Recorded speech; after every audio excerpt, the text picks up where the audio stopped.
What is community? Is it simply geography, or is it something greater? At East Coast Credit Union, we think a community is born when we gather together to share a burden and lend a hand, when we find common bonds.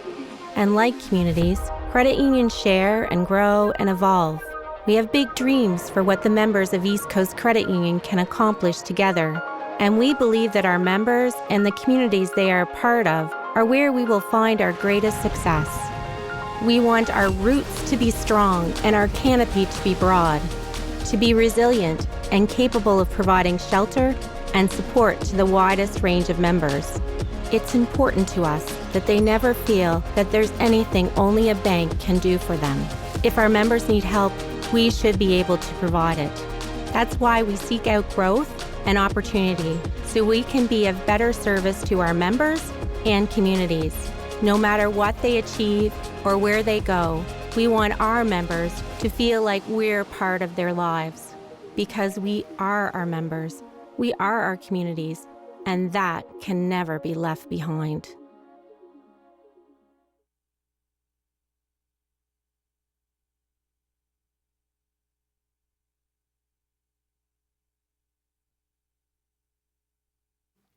Make sure the mic can hear me. Great.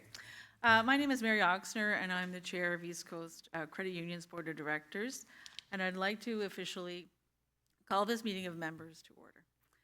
We would like to begin by acknowledging that we are respectfully gathered in Mi'kma'ki, the ancestral and unceded territory of the Mi'kmaq people. We also acknowledge the histories, the contributions, legacies of African Nova Scotian people and communities who have been here for over 400 years.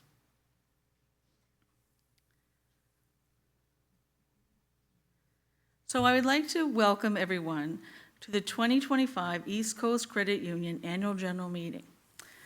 Once again this year, we are excited to provide members the ability to watch from the comfort of their own home using the online video live stream option.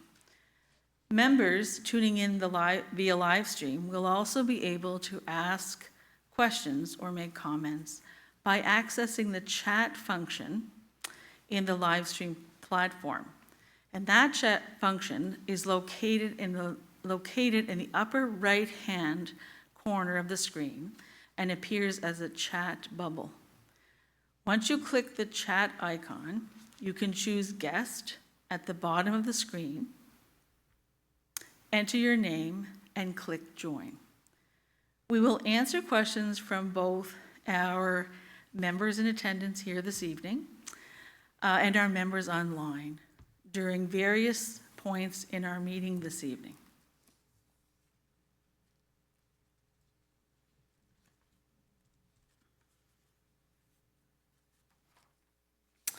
Only those physically present in the room will be asked to make a motion or to vote.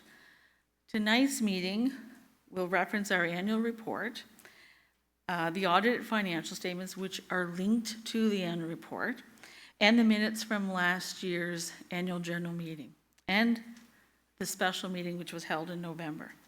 They can all be found on our website at www.eastcoastcu.ca. And they are located on the front page or the home page when you log in. When asking questions this evening, please come to the microphone. There is a microphone here. And speak loud and clear and state your full name. We would ask that all questions be raised using the microphone so that all members, both in attendance this evening and viewing on our live stream, can hear and understand the questions. I would like to note that the meeting this evening will follow Robert's Rules of Order. I would like to take a moment to welcome many of our special guests this evening, including our system partners. I thank you for attending our annual meeting, and we certainly appreciate your support. I'd now like to introduce our head table. Here at the front, myself, Mary Oxner, I'm chair of the board of directors. To my right, your left, is Ken Shea, our president and CEO. Beside him is Leon Tovey, our parliamentarian and scrutineer. And beside Leon is Caroline Dickey, our recording secretary for this evening.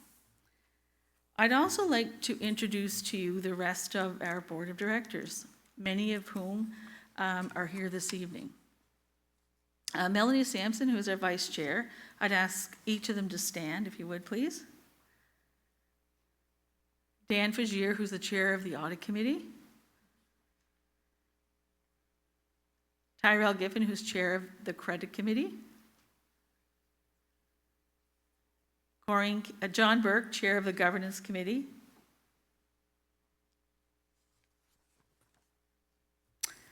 Corinne Carey, director. Kathy McDonnell Rankin, director. Christine Hanlon, who's chair of the Communications Committee, is not able to be in attendance with us here this evening, but is joining us online. Also with us is Greg LeBlanc, director. Ann Sears, director. Maurice Smith, chair of the Nominations Committee. And Bill Timmons, chair of the Community Impact Committee.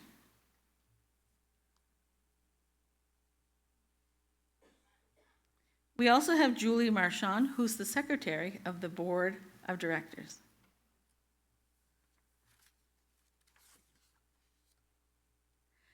Our senior executive team, led by our CEO, Ken Shea, are here as well, and include Sally Vanderweel, Senior Vice President, Member Experience and Strategy. Leila Kahil, Vice President, People and Culture. Kathy McReynolds, Vice President, Support Services and Risk. And Frank V. Hunt, Vice President, Finance and Corporate Services. Let's give them a round of applause. They're people we get to work with all the time.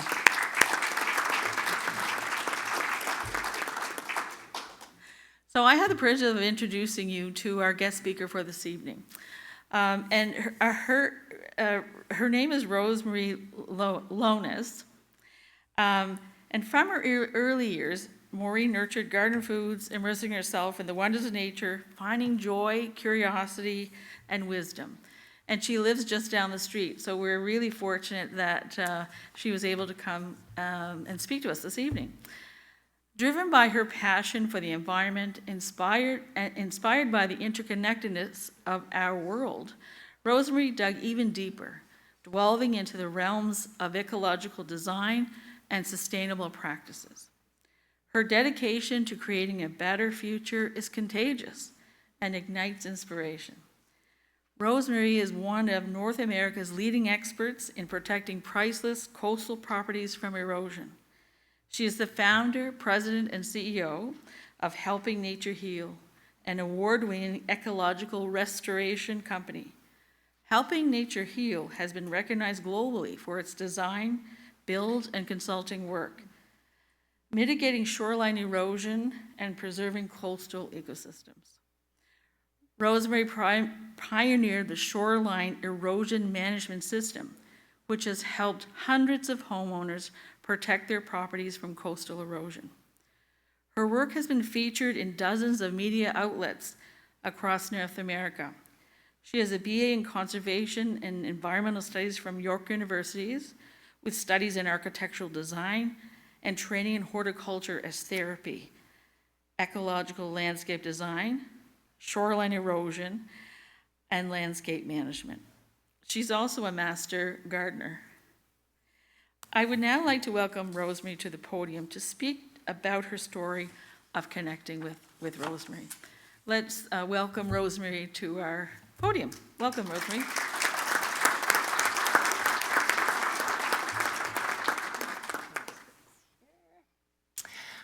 Thank you so much for having me tonight. It's an honor to be here. I think I recognize a few faces in the crowd, some people that we've actually worked on land with, and others who have helped us to achieve our goals through the banking system. And I really wanted to share this little story about our little company that's gotten a little bit bigger every year the last 24 years. It's really about giving the opportunity to say yes to someone who has a dream and a goal. And I wouldn't be here without Dave Fancy, who was the manager of the bank back in 2001. And I was just mentioning that when I started my company, of course, I had student debt, I was from away, I was a woman in a non-traditional trade, had big dreams, and not too many people were interested in listening to those dreams and goals. I went to every bank in Bridgewater and got turned down 6 times. Finally, I was chatting with a relative back in Ontario, and he offered this wisdom of, why don't you check out a credit union? There's got to be a local credit union there, and that's where he banks. So he was very much aware of your philosophy and nature, and really encouraged me to stop by. So I did. I came by and saw Dave, and he actually knew my husband's father at the time, since passed away, unfortunately, but Dave was the kind of guy, I think some of you probably knew him, that would give you a smile and a handshake and say, all right, you promise to do your best every day, don't cheat the system, stay true on your taxes, and I'll help support you. So he signed me up to an account, gave me a $1,000 line of credit, and off we went. So started this business with $0 in my pocket, $100,000 worth of debt of York University and other schools that I had trained at, and a big dream to make a difference to the world, not just the community that I might be living in today, but globally. And I knew about climate change and all these disasters that were going to come our way from my university learnings. And I saw a place that the work that I had done, the skills that I had found, the training that I had put my back into, those blood, sweat, and tear kind of work ethics from Northern Ontario, paid off. And here we are, 24 years later, having impacted thousands of people's lives, hundreds of properties, and also hundreds of communities along the way. I've already gone off speech, so I'll find my way back in here. This regenerative work, where we're not just fixing things, but we're actually enabling them to restore themselves and keep on growing, is the foundation of Helping Nature Heal. It really is about the land first, because that's what supports us. We need to breathe, we need to have space to grow and raise our children, great food to eat, clean water to swim in and to drink, and that is the outcome of this amazing work that we do at Helping Nature Heal. It wouldn't have happened without your support. And you might be looking at this slide and thinking, what the heck is going on there? We spend most of our days rappelling off of cliffs, planting willow and grass seeds, covering up open, exposed soils that are compacted by wind and ferocious storms, and help them nurture themselves back into a growing, living ecosystem. We have now decades of work under our belt. And I'll take the next slide, please. Thank you.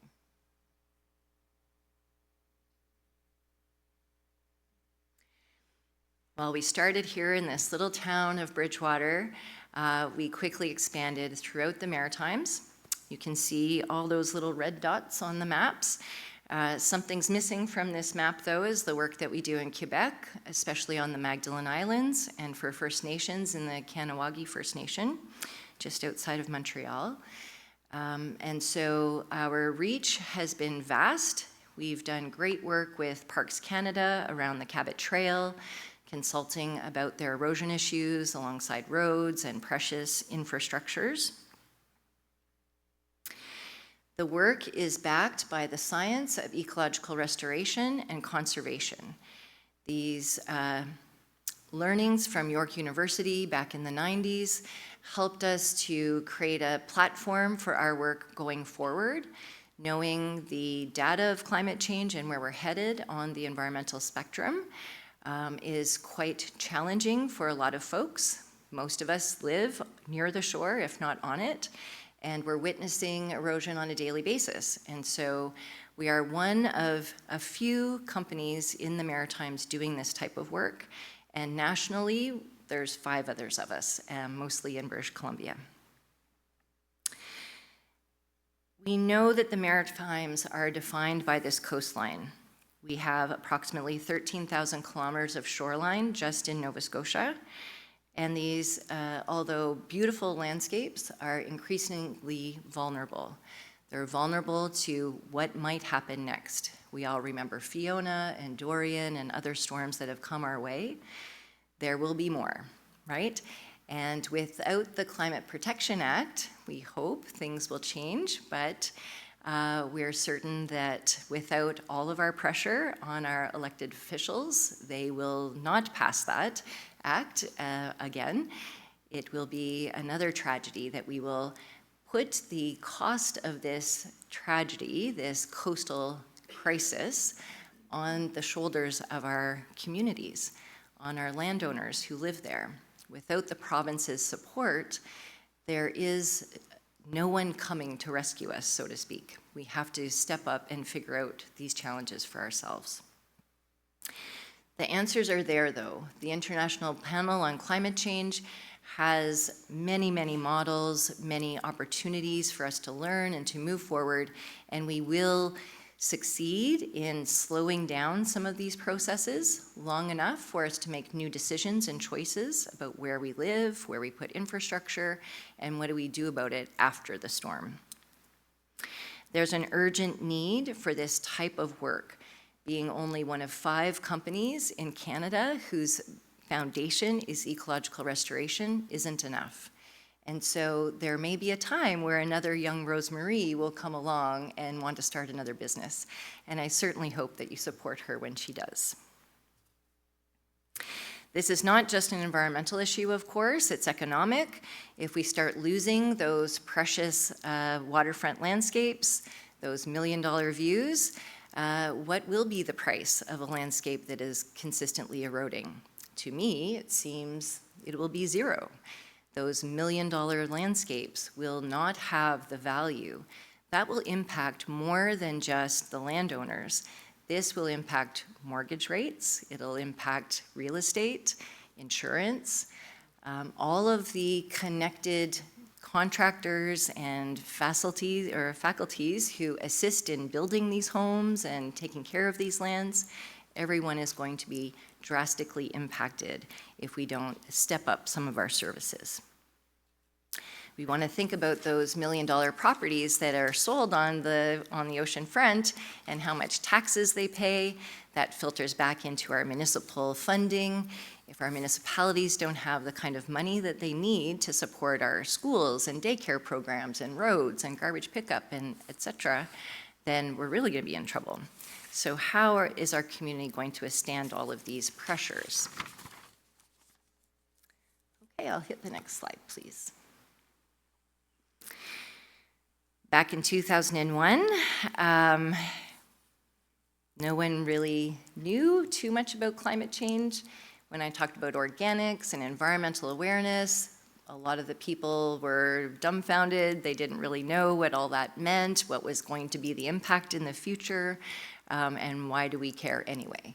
You know, and to think that I had the audacity to build a business around that was really head-scratching to a fair amount of people. This picture is my husband and I in 2009, and this was when we had our second yes from the bank. We decided that it was no longer appropriate for us to be bringing native plants from the US and from Ontario to support our landscaping projects and our work on the shore. We needed to buy land and start our own native plant nursery. And so here Greg and I were looking forward, coming into the bank and seeing if we could get a mortgage to buy a chunk of land. And thankfully, we got our second yes, and we bought 250 acres, which is now under somewhat of a greenhouse, some raised beds, and tens of thousands of native plants ready for sale. So it's been quite a growth with the company, hiring employees and staff to manage the native plant nursery as well as deploy those projects onto the shore. We started with noticing Hurricane Juan. I don't know if you all remember that, back in 2003. It hit a lot of our coastal clients very terribly, and it was at that moment that the call to action was heard, and we were able to actually focus on the restoration work as opposed to traditional landscaping. After that, we started looking at the communities who were devastated by these storms and started getting action happening right away. And we'll go to the next slide, please. One of our favorite projects is down in Petite Riviere. You might remember where the old Covey Boat Works was and that huge fire that happened. I think we're about to harness our 10th year anniversary of this park. So we had to not only think about restoration, but now we had to deal with toxins within the soil system. So again, back to my university mentors and teachers, and did some online chats and mini courses with them, and learned all about how to seal the land so that it no longer could allow those toxins to escape. And the result is this beautiful park in the community. We worked on that job for about 5 years before we even put shovels in the ground. And then it took us 12 days to build it with 25 staff and multiple volunteers from the community and other businesses that chipped in as well. And I'll just take you to the next slide. So through the hundreds of shorelines that we've restored and the community engagement that we've had, creating the native plant nursery, developing ecological jobs for young students and scientists to come out of those educational opportunities and get trained, actually get boots on the ground, knees in the dirt, and hands in the gloves. While we've trained hundreds of staff, many of them have stayed in this community. Chris and Garrett from Yonder Hill Farm also bought a couple hundred acres and are now one of our most famous, I would say, seed companies in the South Shore. It would not be possible without the team that wraps their arms around us every morning as they come into work and sip that coffee and tea and learn about the day's activities that are going to happen. And of course, you can see some of them working here. We'll go to the next slide, please. There was a moment in time where we felt pretty solid and pretty good working with private clients, with communities, with NGOs and universities, bringing students in, mentoring PhD students and master's thesis students on the actual work that would happen outside, not just the theory of it. So we spent a ton of time working with these folks. And throughout these processes, of course, you can see that we've been rebels and holding up posters and going to protests and advocating with our government and befriending our local mayors. Just saw them today at Fancy Pants while we were planting the daffodils there. It's been a real pleasure to be able to be so deeply connected to our communities. If you could go back, oh, maybe there is one more slide to go. Yeah, there we go. So we had to formalize this and figure out how to sell this work that we were doing in a structured way to the communities. So back in 2019, we set out to create the Shore Up program. It's now an international program that we're selling to communities far and wide.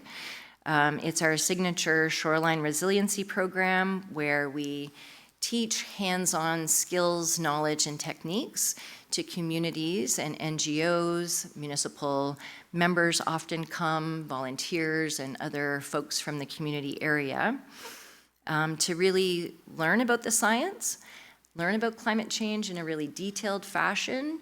A lot of the anxiety and hesitation around climate crisis right now is that the science is quite complex.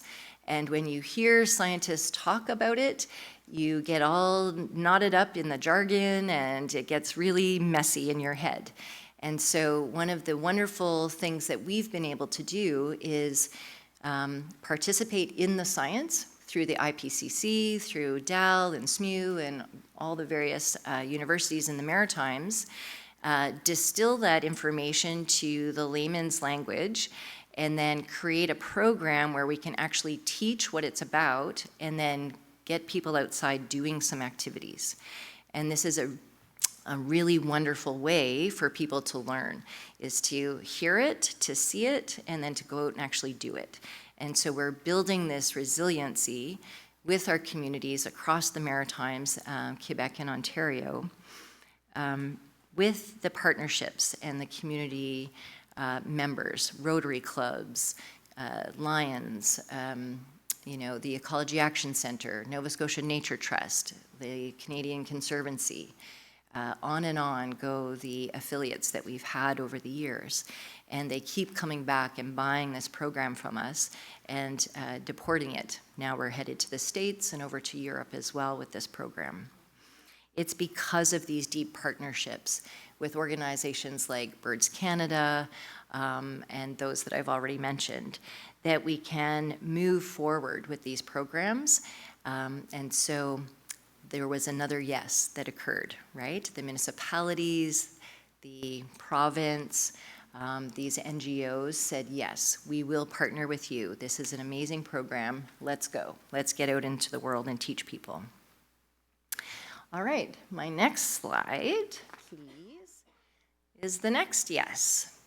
So we have this amazing company. We couldn't find enough plants to do the work, so we bought and built our own native plant nursery. Then we created our own programming and found our own funding partners to push the program internationally. And now we've just incorporated Abundance as another company. And so thank you once again to the credit union for letting me start another business and opening another business account for me. This wouldn't happen without the support of this credit union here. This capacity to innovate and to create what we need vertically rather than seeking out other options has allowed our business to drive probably close to 100 people to live in this town or in Lunenburg County in itself. Many of our staff come, they work for 3 or 4 years, they decide that they want to start their own company or they want to do something similar but online or start raising a family, and they buy their land here. They stay here because of this business. We've attracted people from all over the US, all over Canada, and a few from Europe to come here and then actually live here and build their homes here.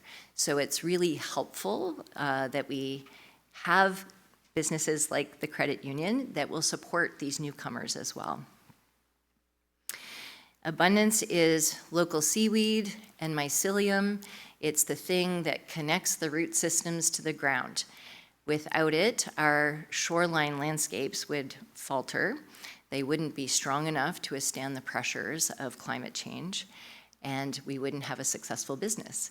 So this is just one more way that you have helped this company and myself achieve some more of my goals.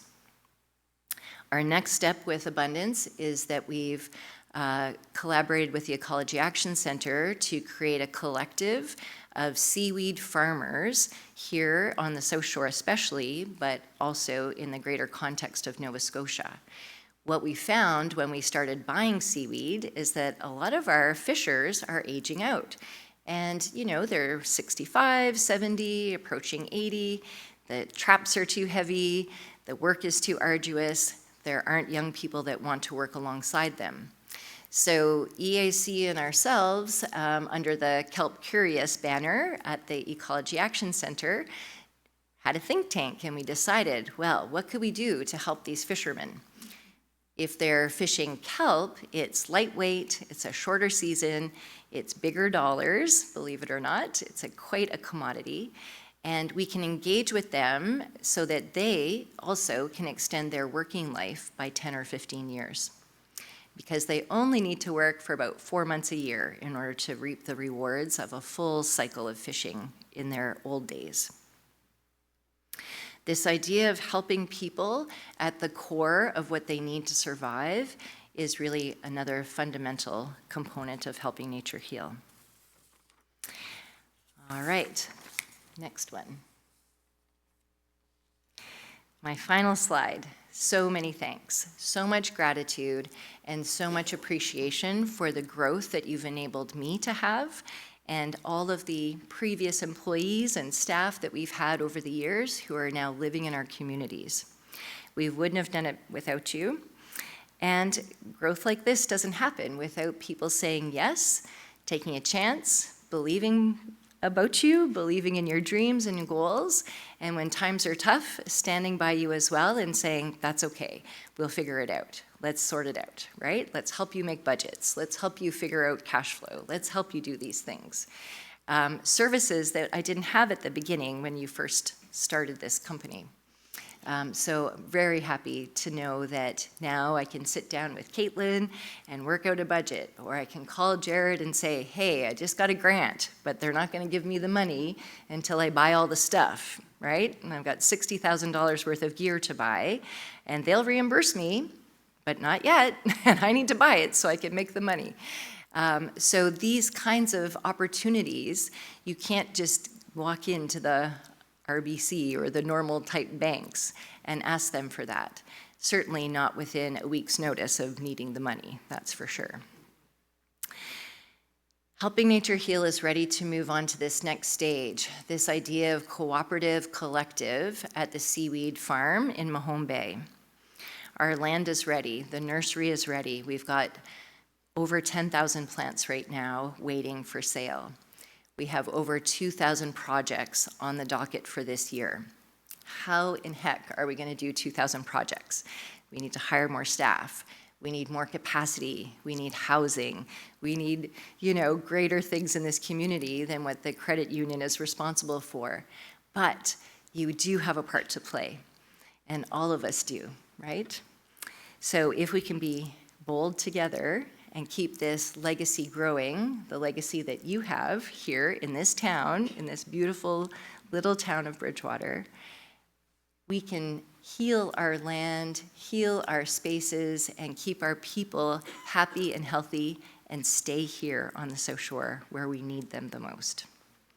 Thank you so much for the time tonight. I appreciate you listening, and I really appreciate the business of banking at the LaHave River Credit Union. Now the East Coast Credit Union. Thank you.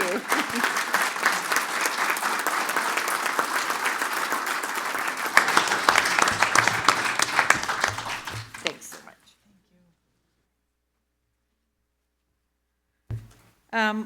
What inspiring words, Rosemary, and what an inspiring company and business you've built, and that your healing nature and healing communities is so aligned with the credit union philosophy. You were a perfect guest speaker for us, and your story is an amazing story. So, and we want to continue to support your work. So let's give Rosemary another round of applause.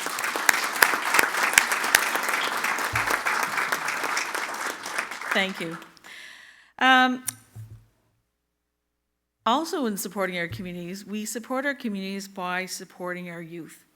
And we take pride in helping the younger generation succeed by supporting our young community leaders through programs such as our bursaries. Our youth play an important role in the future success of East Coast Credit Union and our communities, and as we've learned this evening, in helping nature heal. This year, East Coast Credit Union offered 15 $2,000 bursaries, including bursaries for the child of a grandchild of an employee or a board member. The successful applicants are selected anonymously and chosen based on their community and social and school involvement. I would now like to call upon our CEO, Ken Shea, to announce our bursary recipients. Ken? Thank you, Mary. Our youth, of course, are once again this year, they've impressed us and left us a really hard job. and that's to pick which ones are the winners. We had quite a number of participants or applicants, and they've proven that they're not only leaders in today's world, but they're leaders in the future. The Bursary Selection Committee, as I mentioned, had a very difficult task ahead of them. They had to work through all the various applications, look at all the experience that these individuals had, and they have made their choices. And so I'll ask any of the recipients that are here as I announce your name to come forward and receive your award. Of course, it's hard to get everybody to show up at a meeting because we have a physical meeting, but I would like to congratulate all our winners on behalf of East Coast. And for the winners that are here, we'd like it if you could join us for a quick photo outside after we do all the presentations, if that's possible. So the first winner is Brooklyn Mace, who is still determining her school and degree of choice. Brooklyn wasn't able to join us this evening. Brooke Rogers is the next winner, and she plans to attend St. FX University. Oh, sorry, yeah, here she comes, to complete a Bachelor of Science. So congratulations, Brooke.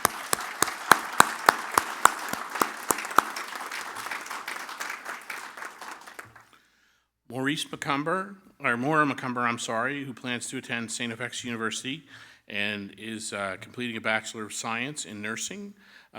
Maura isn't able to join us as well this evening, but we wanted to make sure that we congratulated her. Genevieve McRory, who plans to attend Dalhousie University to complete a Bachelor of Science.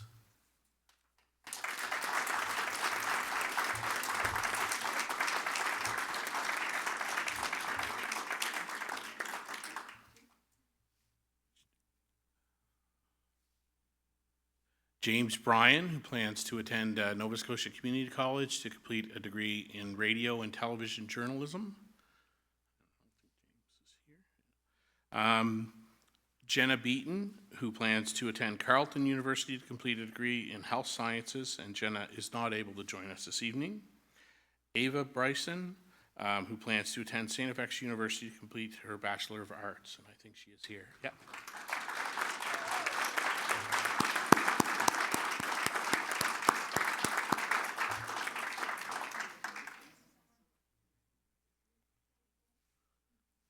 Neil Daly, who's also planning to attend St. FX University to complete a Bachelor of Science in Human Kinetics. Neil's not able to join us this evening. Emily Delory, who plans to attend St. FX to complete a Bachelor of Science in Human Kinetics, and Emily is not able to join us as well this evening. Ava Stewart, who plans to attend the University of Prince Edward Island to complete a Bachelor of Science. Ava is not here this evening. Blake Tanner, who plans to attend Dalhousie University to complete a Bachelor of Science, and Blake isn't able to be here as well. Alexa Beaton, who plans to attend St. FX to complete a Bachelor of Science in Aquatic Resources. Alexa is not able to join us this evening. And Zachary Campbell, who is who's determining the school and degree of his choice, but I believe, no, he's not here either. I was going to say, I think he's here. Nathan Anstey, who plans to attend Cape Breton University to complete a Bachelor of Engineering. Nathan is not here either.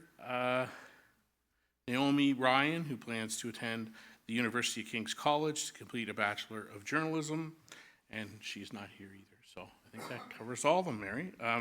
We got one more, Mary? No. Congratulations to all of our bursary winners. Good luck with your studies. We wish you much success, and a reminder, just a gentle one, that you want to meet outside of the room for the group photo. And the other one is to remember East Coast Credit Union as your financial institution of choice. I'll now turn the podium back over to Mary.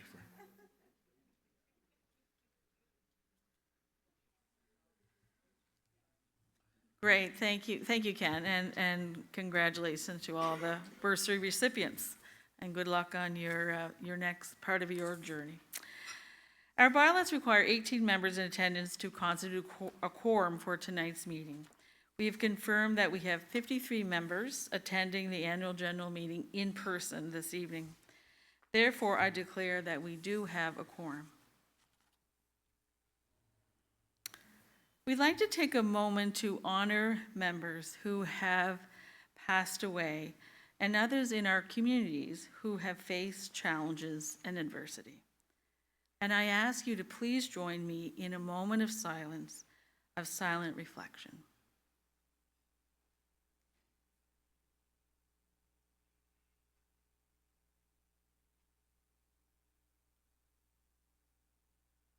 Thank you.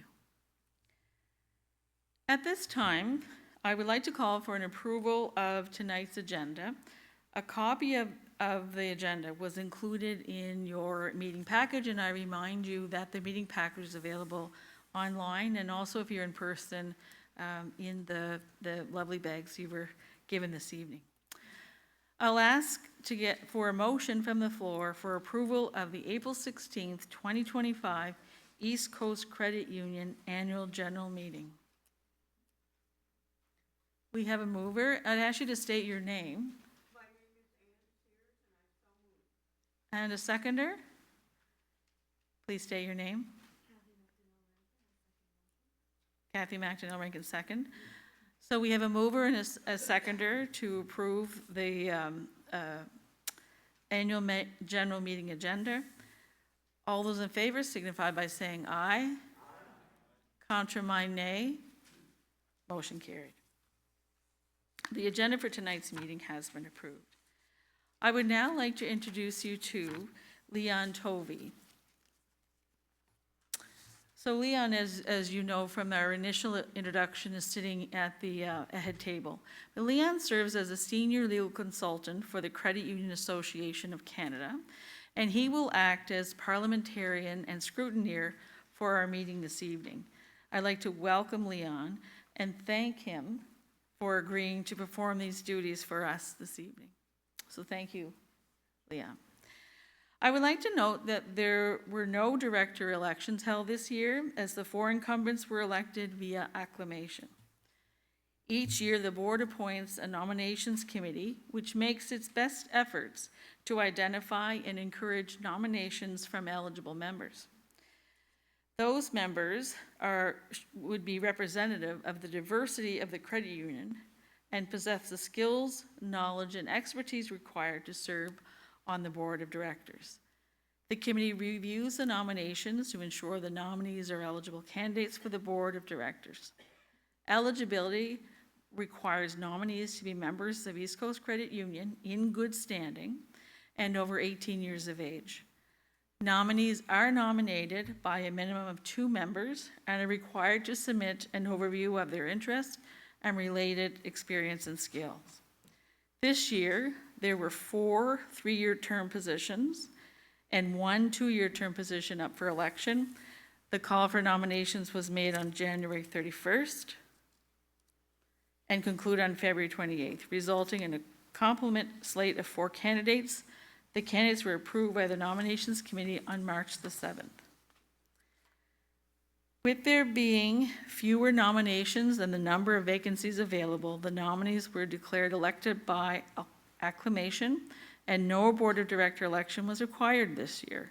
The candidates elected by acclamation are Tyrell Giffen, Christine Hanlon, Kathy McDonnell Rankin, and Bill Timmons. The next director elections will be held in 2026.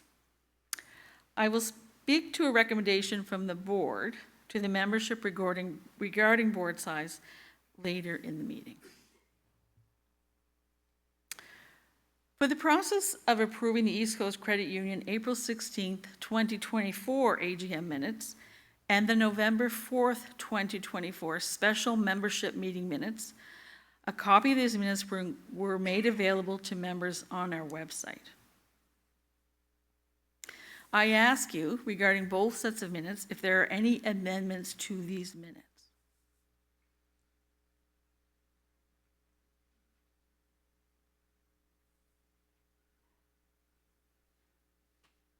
You see, I'm all crippled up, so I'll here be short. But what I can't understand now, I joined the Sackville Credit Union back in the 80s, and it was mainly because of what they stand for. My father, there was a number of things as a businessman he thought is you provide the means for people to help themselves. And that was showed by that lady that spoke today, that you provided the means. And it was a Christian duty to hire anyone with a work ethic. But there's one other thing that he was very strong on was community. And the credit union is supposed to be community. And I can't understand why the Sackville, there hasn't been any, and I admire a lot of the dedication from the credit union, but the nomination committee has got to get out and work and dig up the candidates, because we have a lot of people that are very capable in the Sackville area. And since the Irving shipbuilding come, we have real high people in the computer industry and the rest coming in our area. So I would suggest, I don't know how to do it, but suggest that the next nomination committee make sure that we have someone from Sackville on that community, on the committee. Thank you. Great, thank you. And we may be calling on you to perhaps suggest members in your area. Thank you. Are there any errors or omissions in the minutes of either April 16th, 2024, which was our AGM, or November 4th, 2024, the special meeting of members? Hearing none, I would ask for a motion from the floor to approve the East Coast Credit Union April 16th, 2024 AGM minutes and the November 4th, 2024 special membership meeting minutes. I'm looking for someone to move it. If you would state your name. Corinne Carey, I so move. Thank you, Corinne. And a seconder? Please state your name if you would, are seconding. Thank you, John. So John Burks seconds the motion. So the minutes of April 16th, 2024, and of November 4th, 2024 have been moved and seconded. All those in favor of approving the minutes signify by saying aye. Aye. Contra mine, nay. Motion carried. The minutes from April 16th, 2024, East Coast Credit Union Annual General Meeting, and the November 4th, 2024 Special Membership Meeting, those minutes are approved as shared on our website. Next is the Provincial Government Employees Credit Union meeting minutes. For the process of approving the Provincial Government Employees Credit Union April 16th, 2024 AGM minutes and the November 4th, 2024 Special Membership Meeting minutes, a copy of these minutes were made available to members on our website. We're also looking at those minutes because Provincial Government Employees Credit Union, as of January 1st, 2025, is amalgamated with East Coast Credit Union. Are there any amendments or errors and omissions in the minutes of April 16th and November 4th Provincial Government Employee Credit Union? Any errors or omissions?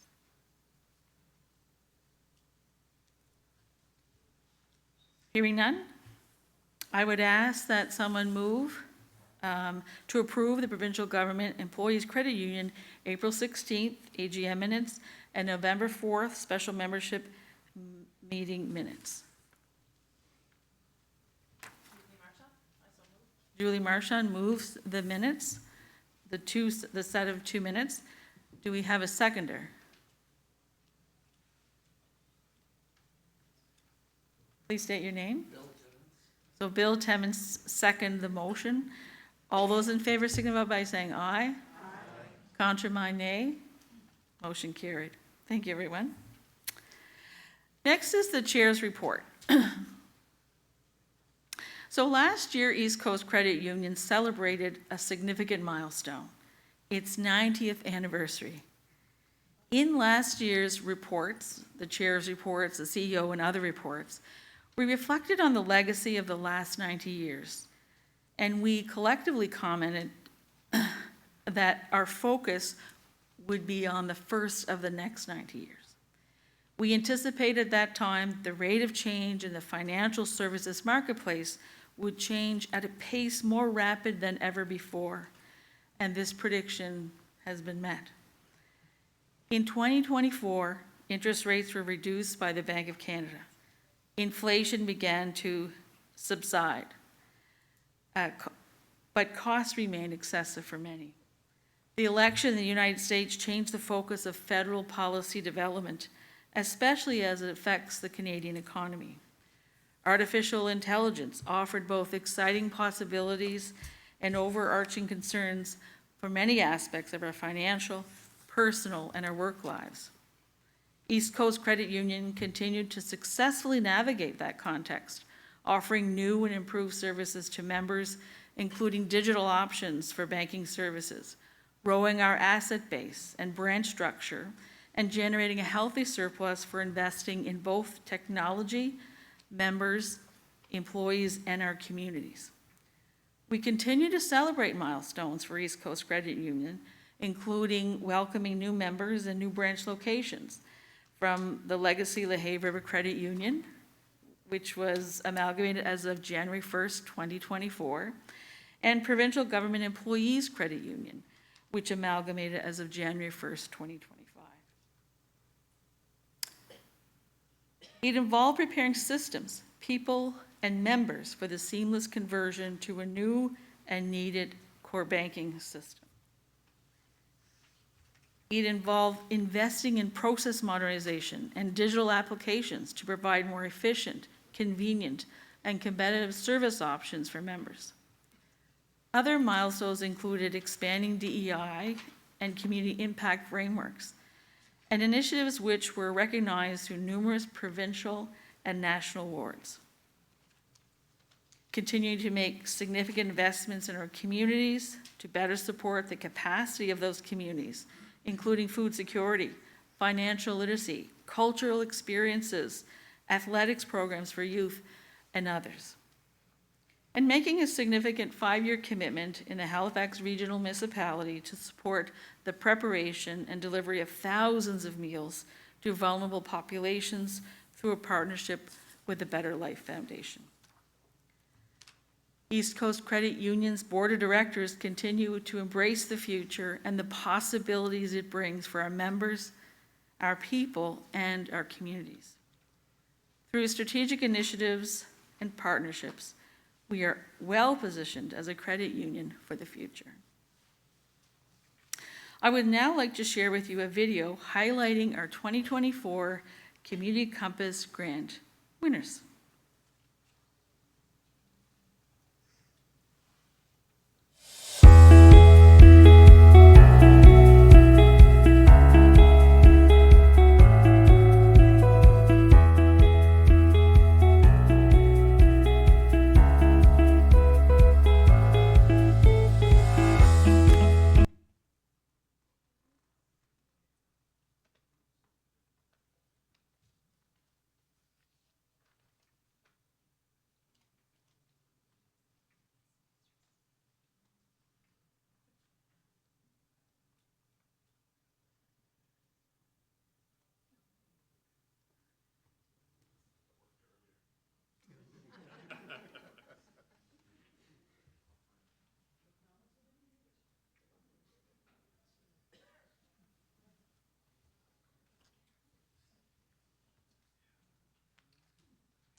We'll just give them another minute, otherwise we'll watch the video a little bit later in our meeting this evening.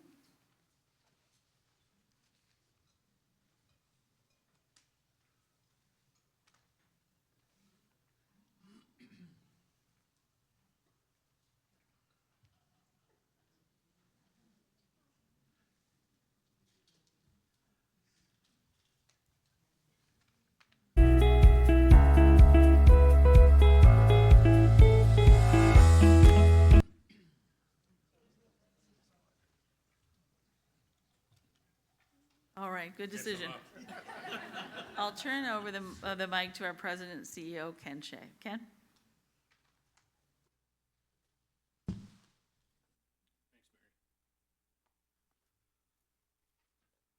Okay, well, I'm honored to have the opportunity tonight to highlight some of the great work that's been done by your credit union over the last year, to celebrate some significant milestones and the unwavering dedication to you, our valued members, and our vibrant communities across Nova Scotia. East Coast Credit Union, our mission is to empower employees, members, and communities and to drive positive social and environmental change. Over the past year, I believe we've made great strides in that area, and we continue to have exceptional service delivered to members every day and foster meaningful impacts in our communities. In 2024, East Coast Credit Union achieved outstanding financial success and steady growth in our membership. We expanded to over 46,814 members and counting. I think we're up almost to 50 now. 50,000, showing the strong trust and confidence that you, our members, place in us. Our assets significantly grew to $1.528 billion, reflecting our unwavering commitment to financial stability and resilience. Our loan portfolio saw substantial growth as well. It increased to over $205 million in the last year, and about 18.3%, with our equity standing at 7.6% as of the end of 2024. East Coast Credit Union is well positioned for continued success and prepared to meet the evolving needs of our members and our communities. Our financial success has been complemented by several esteemed awards and achievements over the past year, and we were really thrilled to be invited to speak at Canada's Most Admired Cultures Summit, which was held in Toronto, and we were recognized as an award winner there in their prestigious growth category.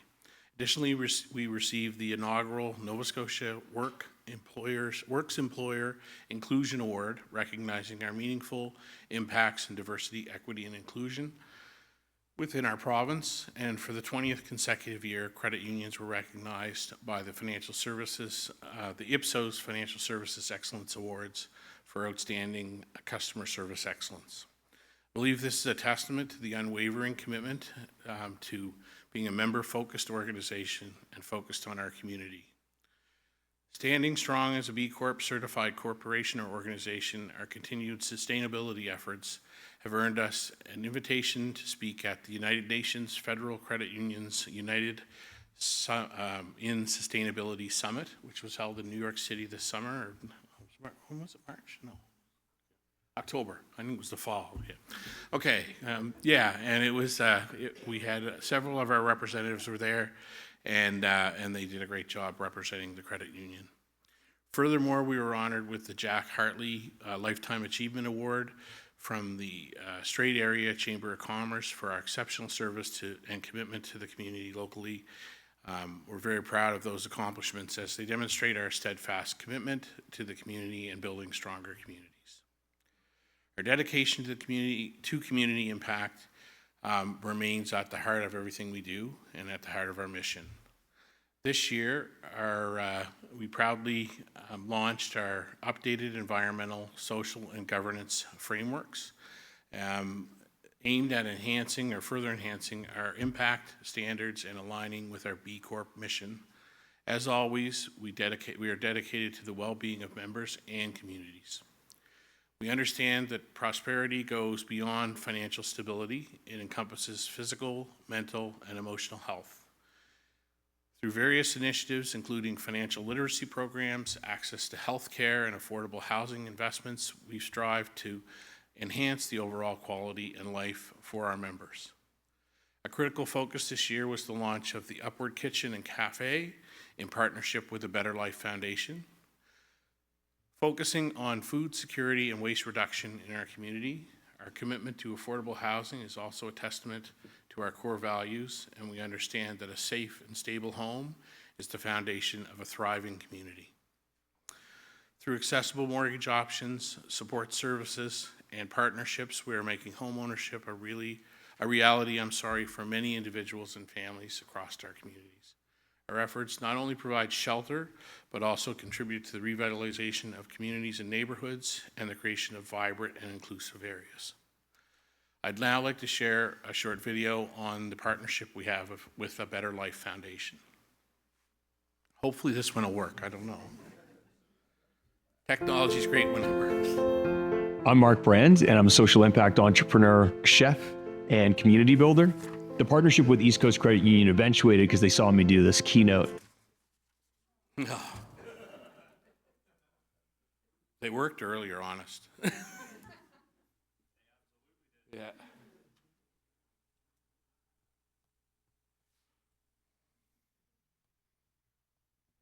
All these are available on our website, just so that you know. So if we missed them tonight, you're welcome to see them all. We'll give it a minute, see if we can start this one over. If it doesn't work, we'll have to.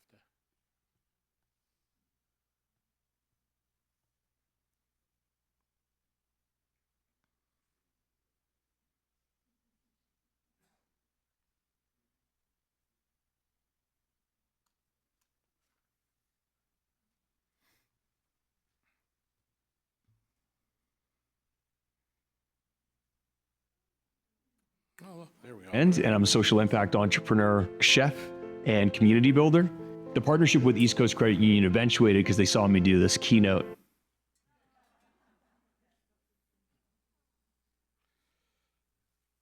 So I guess I'll continue. Beyond the well-being of our communities, we're deeply committed to sustainability. We recognize that the importance of this in protecting our environment and ensuring the future generations can thrive. Our efforts include promoting green practices, supporting renewable projects, strategic donations to environmental stewardship organizations, and encouraging sustainable living. By integrating sustainability into our products and services, operations, and community initiatives, we're contributing to a healthier planet and a more sustainable future. Furthermore, we uphold the principles of good governance within our credit union. Transparency, accountability, and ethical practices are cornerstones of our operations. We believe that good governance is essential for building trust, fostering a sense of community. By adhering to these principles, we ensure that we have our members' interests at heart and are always at the forefront of the decision, that the members are always at the forefront of our decision-making process. In 2024, we embarked on a significant journey as part of a commitment to build better banking. This initiative included upgrading our online, mobile, and in-branch banking systems. These changes provided our members with a more modern, flexible solution that they have been seeking.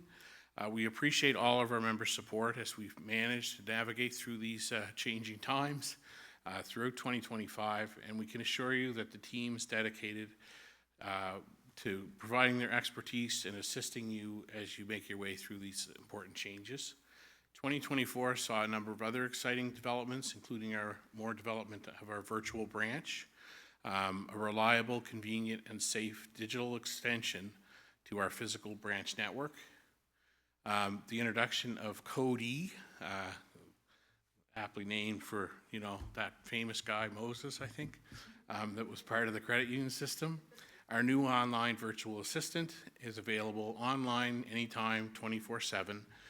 And the unveiling of our new logo, which helps to capture our cooperative spirit as well as our future forward vision. We also welcomed new members as a result of our merger with Provincial Government Employees Credit Union, which became effective January 1st, 2025. Our membership results were 100% in favor for provincial government and 91.6%, which we believe for East Coast, which we believe demonstrated a very strong commitment to this very important strategic initiative. And we appreciate your voice and support in the process. We were thrilled to celebrate a grand reopening of our newly transformed Badek location. Our refreshed location symbolizes the dedication to serve our community in that area at home. We introduced several new products to serve our members better, including an enhanced newcomers package, green energy bike loans, exclusive membership offers, flexible mortgages, and a low-rate student line of credit to support the youth. These products are designed to meet the diverse needs of our members and support their financial well-being. Our members expect and deserve the very best banking services possible, and we take pride in our ability to offer modern banking solutions without compromising our cooperative values and credit union values. As we look forward into the future, we're very excited to be building on our success and continuing our journey of growth and positive transformation. Empowering communities is at the heart, as I said, of our mission, and we extend our sincere thanks to our board, the management team, and our staff for their unwavering dedication to you, our members, who we would not have a business without. As a member of East Coast Credit Union, you are a member of more than just a number. You're a part of a financial cooperative dedicated to serving the communities where we live and work. We appreciate your ongoing commitment and dedication as we navigate this exciting journey together, ensuring that no matter where you are, East Coast Credit Union remains your trusted financial partner. I'd now like to share another short video, if it works, that'll tell you a little bit about the culture at East Coast Credit Union. So we'll try that one.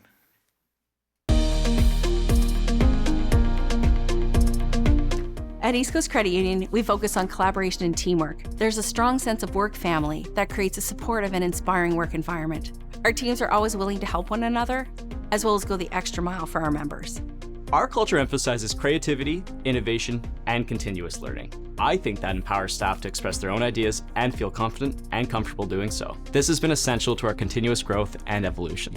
As a newcomer to Canada, I felt very welcomed. It's wonderful to be working in an environment that embraces diversity and inclusiveness. This commitment enriches the quality of our work and makes us stronger and more unified as a team. The leadership team at East Coast Credit Union prioritizes the well-being of their employees with great benefits, health and wellness programs, and flexible work arrangements. Working at East Coast Credit Union is one of the best decisions I've ever made. I am proud to be part of an organization that cares so much about social responsibility. We are making such a positive and meaningful impact in our communities every single day, and that's what makes my role at East Coast Credit Union very meaningful to me. Our shared values, collective aspirations, and the unwavering commitment of every individual within our organization is the key to our success. Our culture is our compass, guiding us to innovate, connect, and grow together as a unified, dynamic, and passionate team.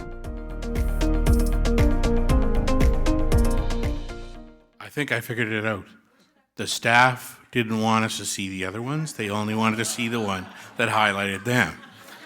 But they are a fabulous team, so let's give them a big round of applause.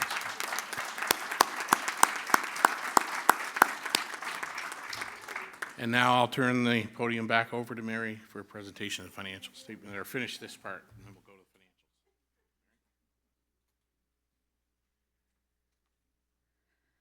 financials. Great, thank you, Ken. And I do encourage you to watch the first two videos. They're remarkable. So when you get home, you'll have a chance to do so. I would ask if there are any questions on these two reports, both the chair's report and the CEO report. And we'll monitor the online, Caroline, if there's any questions. And I'd ask you, thank you for coming to the mic, appreciate that, and ask you to state your name. Webb Mahone Bay.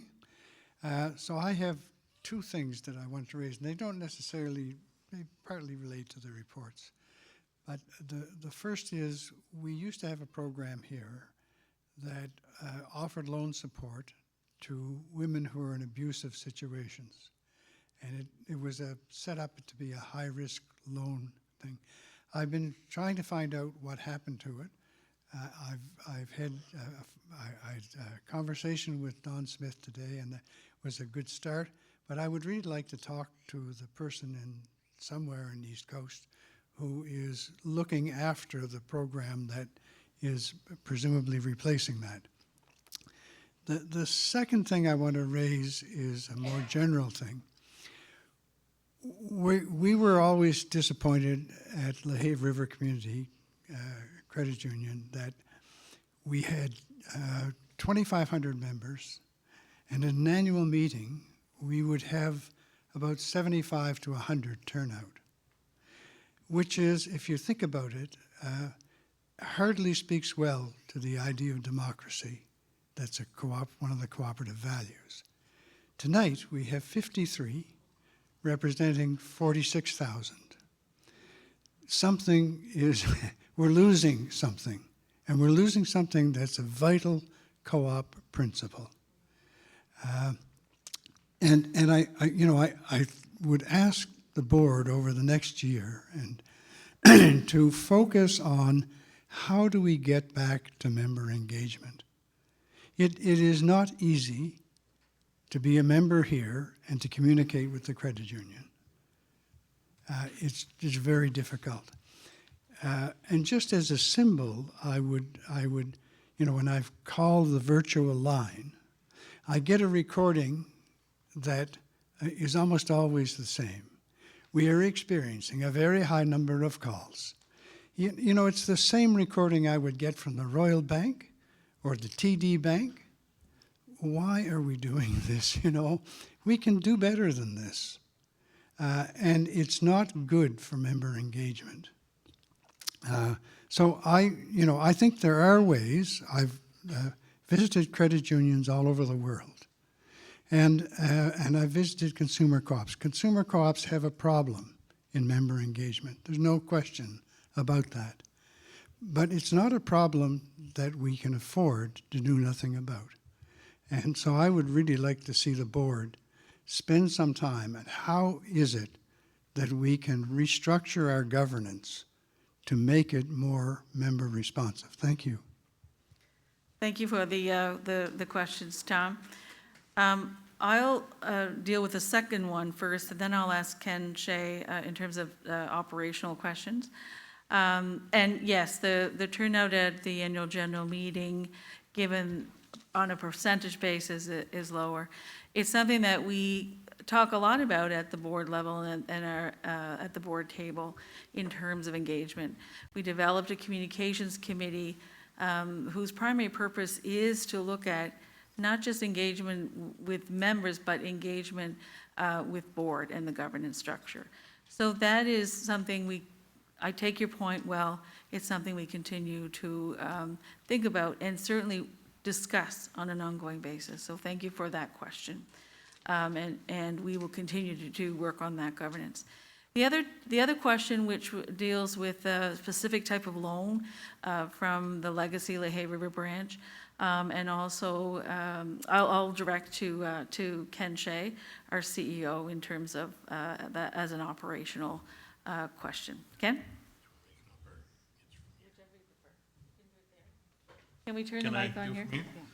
Yeah, so the loan program still exists, the funds are there.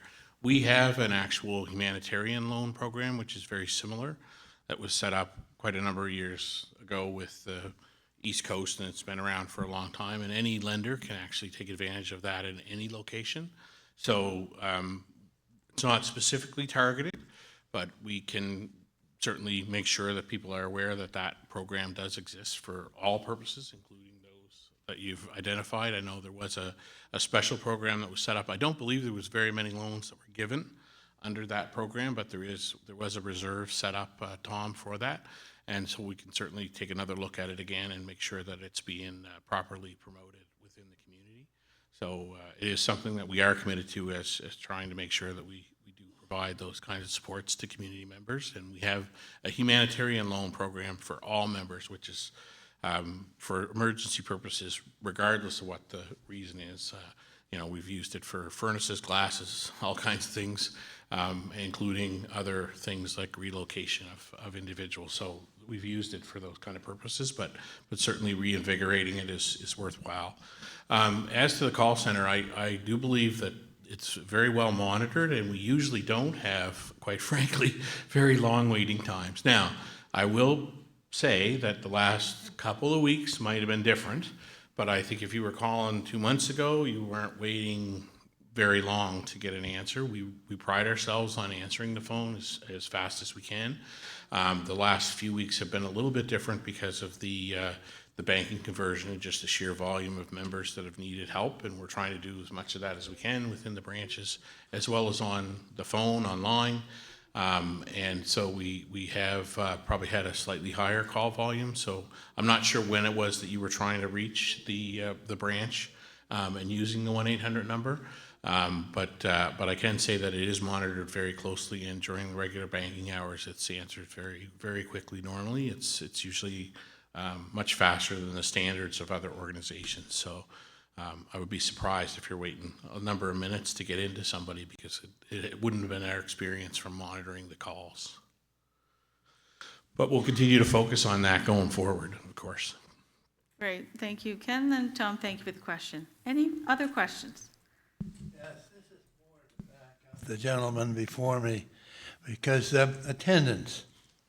Now, as I mentioned before, that in the 80s I started, and it was all new to me. And I was born one generation before these computers, so I'm not really on top of them.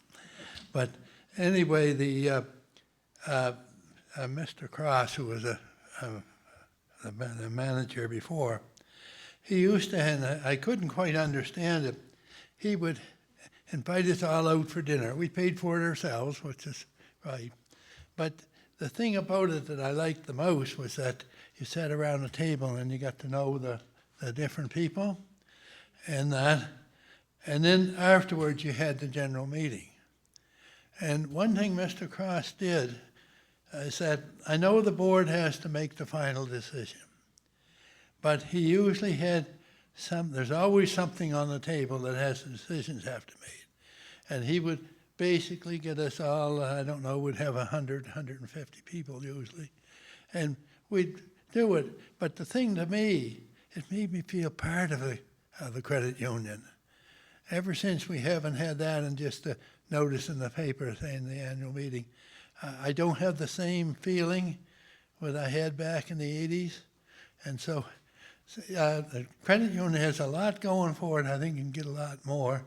And somehow we got to make the people, the members, feel that they're getting value out of their meeting. And I think if you had one issue that the board of directors is wrestling with each year, you put it to them. I know the final decision has to be made at the top level, but it makes you feel part that you had your input. And it was the easiest way that you knew you were. And you also got to meet your neighbors sitting around the supper table beforehand. I think we started at 6 for an hour supper, and then we started the meeting afterwards. Anyway, thank you very much. Great, thank you. And engagement is something we pay attention to and will continue to work on. So appreciate your comments. I'm not sure we can do the dinner for 46,000 members, but we may be able to do something ahead of the meeting potentially next year as a bit of a meet and greet. So I appreciate your comment. What I'm saying, everything's getting so big, you lose yourself. And what I'm saying is that the credit unions are all from different areas. That each time you have the supper meeting, the supper first, and then the meeting the same as you always do. But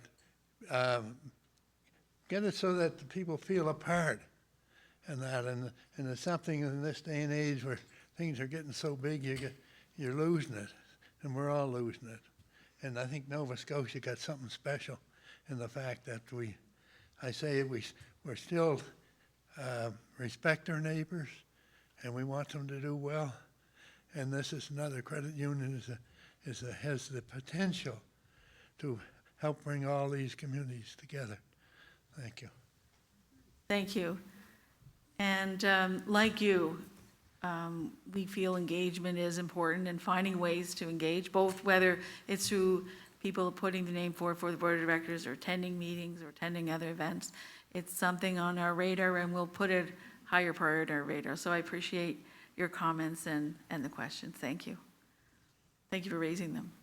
Any other questions about the chair and the CEO report? With no further questions, I would now like to hopefully share a video presentation from our auditing firm, BDO, which will provide highlights of the auditor's report on the 2024 East Coast Credit Union audit financial statements. My luck with the video is not good. Ken, you might want to, should have said this. Let's try.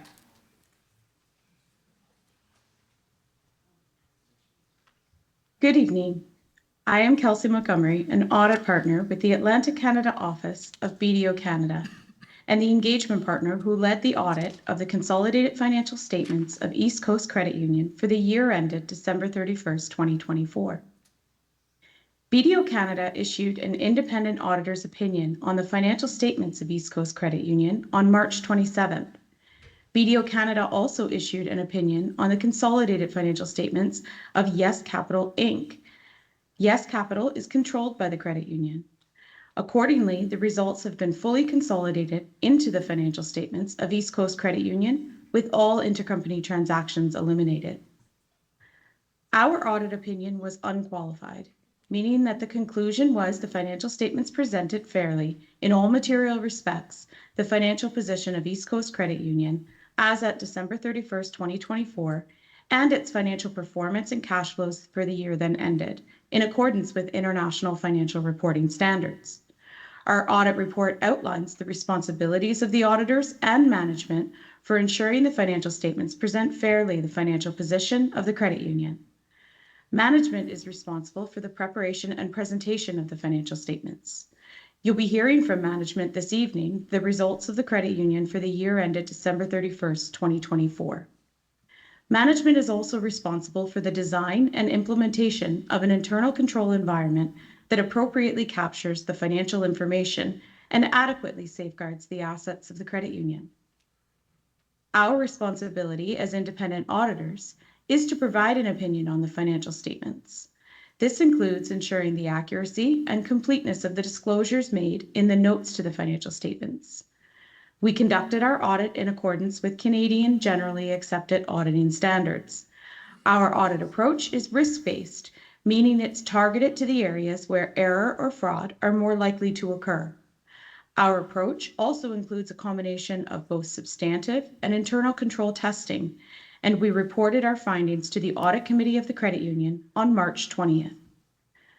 I would like to take the opportunity to thank management of the credit union and the whole East Coast team for their collaboration in once again ensuring a high quality and efficient audit process. We are grateful for the opportunity to work with such a high-performing, diligent team. Thank you for your time and have a nice evening.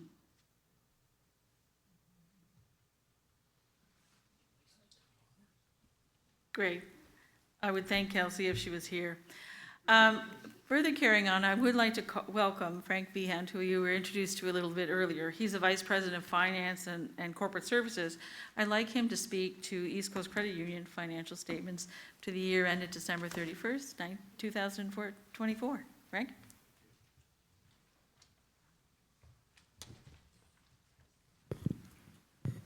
Thank you, Mary. Good evening, members and guests. I'm just going to provide a brief overview of the consolidated financial results for the fiscal year ended December 31st, 2024, which includes our wholly owned subsidiary, private lending subsidiary, Yes Capital. We've, in the charts here, we're showing 5 years. I think it's important just to see, since obviously the onset of COVID in 2020 to where we are today in 2024. You'll see our total assets year over year grew over $227 million. And that increase, so we are here in Bridgewater, we'll acknowledge that Lave River Credit Union contributed $67 million or 5% of our assets at fiscal year end.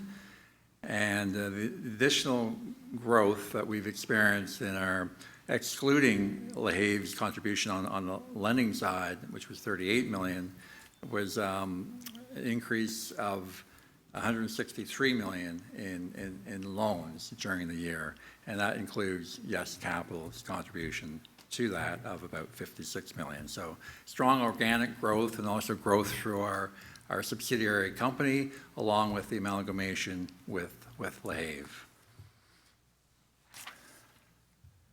On the member equity side, you'll see significant excess equity in relation to what our regulatory minimum requirement is, which is 5% of total assets.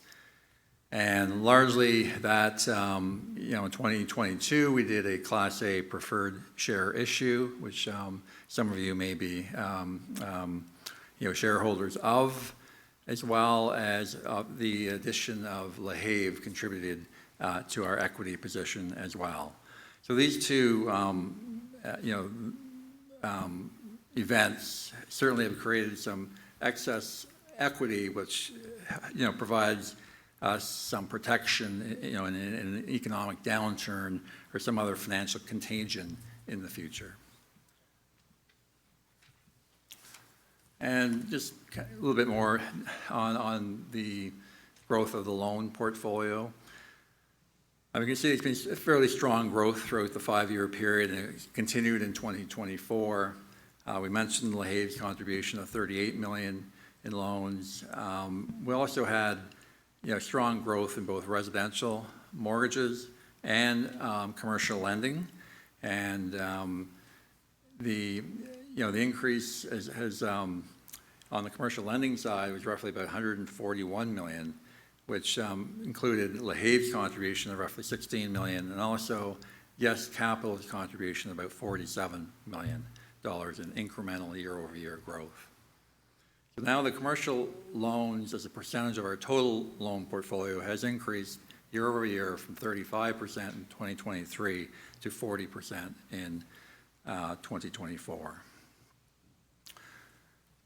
On the subject of delinquencies, certainly we have seen an uptick in our delinquency ratios in our loan portfolio, both within East Coast, the credit union, and our Yes Capital subsidiary, but still within manageable levels, certainly in levels that we have not, are still below industry averages and below levels that pre-COVID in 2019.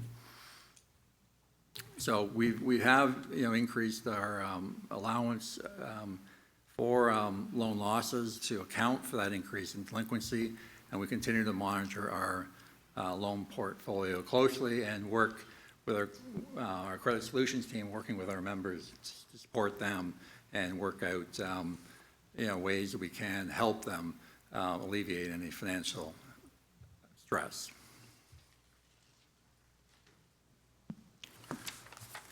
On the deposit side, also strong growth over the 5-year period, but year over year, 17% growth, about $194 million year over year. Again, LaHave had a contribution to that of roughly $62 million in member deposits at the end of 2024. And we've also seen a change with the rising rates we saw in 2023 into 2024. We saw a shift into term deposits from demand deposits. So we've seen an increase in term deposits year over year of roughly about $45 million, and demand deposits of roughly $30 million.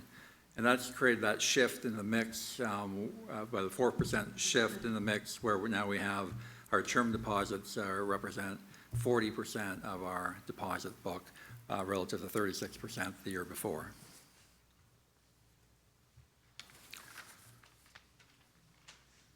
In terms of our financial margin and other revenue, again, we've seen, as with loan portfolio increasing, the deposit book increasing, certainly we've had an increase year over year in our financial revenue and our other revenue, which is our fee-based revenue, which is a lot of that fee growth is not being at the expense of members. This is through fees on our lending that we're doing in our Yes Capital portfolio in our subsidiary company that have grown.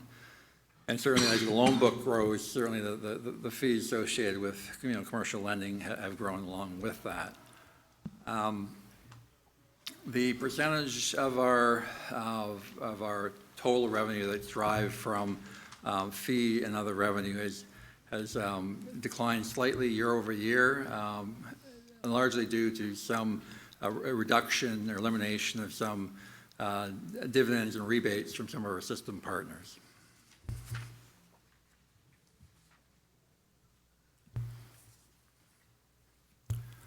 On the, just one slide before, sorry. Just on the operating expense side, Also, seeing an increase year over year of 17%. It seems to be a popular number tonight in terms of year over year change. And a lot of that's being driven by increases in our costs associated with payment processing and computer services that that are provided by our system partners, Atlantic Central and League Data. But also, we've had an increase in personnel year over year, 32 in total, of which 12 came from the LaHave River Credit Union. And this is a lot to support our digital transformation and the banking system conversion that we're still going through today.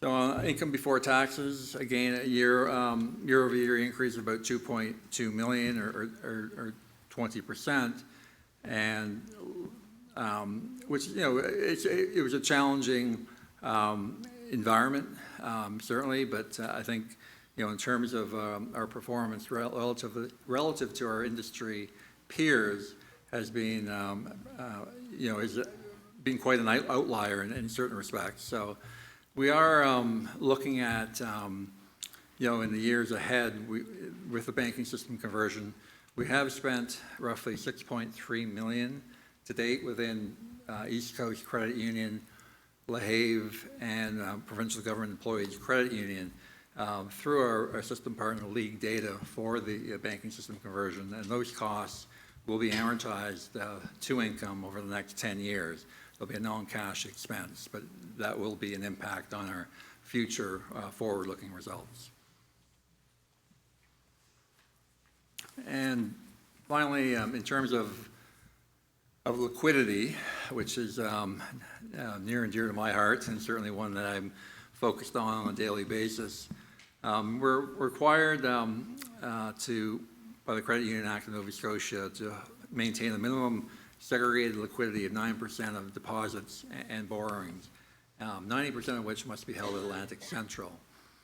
And you can see that in you know, our excess liquidity in 2022 had dropped significantly, and we addressed that through additional mortgage securitizations and broker deposits in 2023 and 2024 to restore our excess liquidity.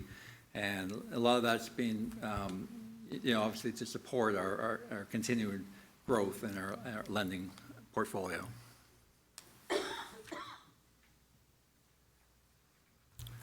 I think I'll maybe open it up for any questions on the financial results for 2024. Or comments?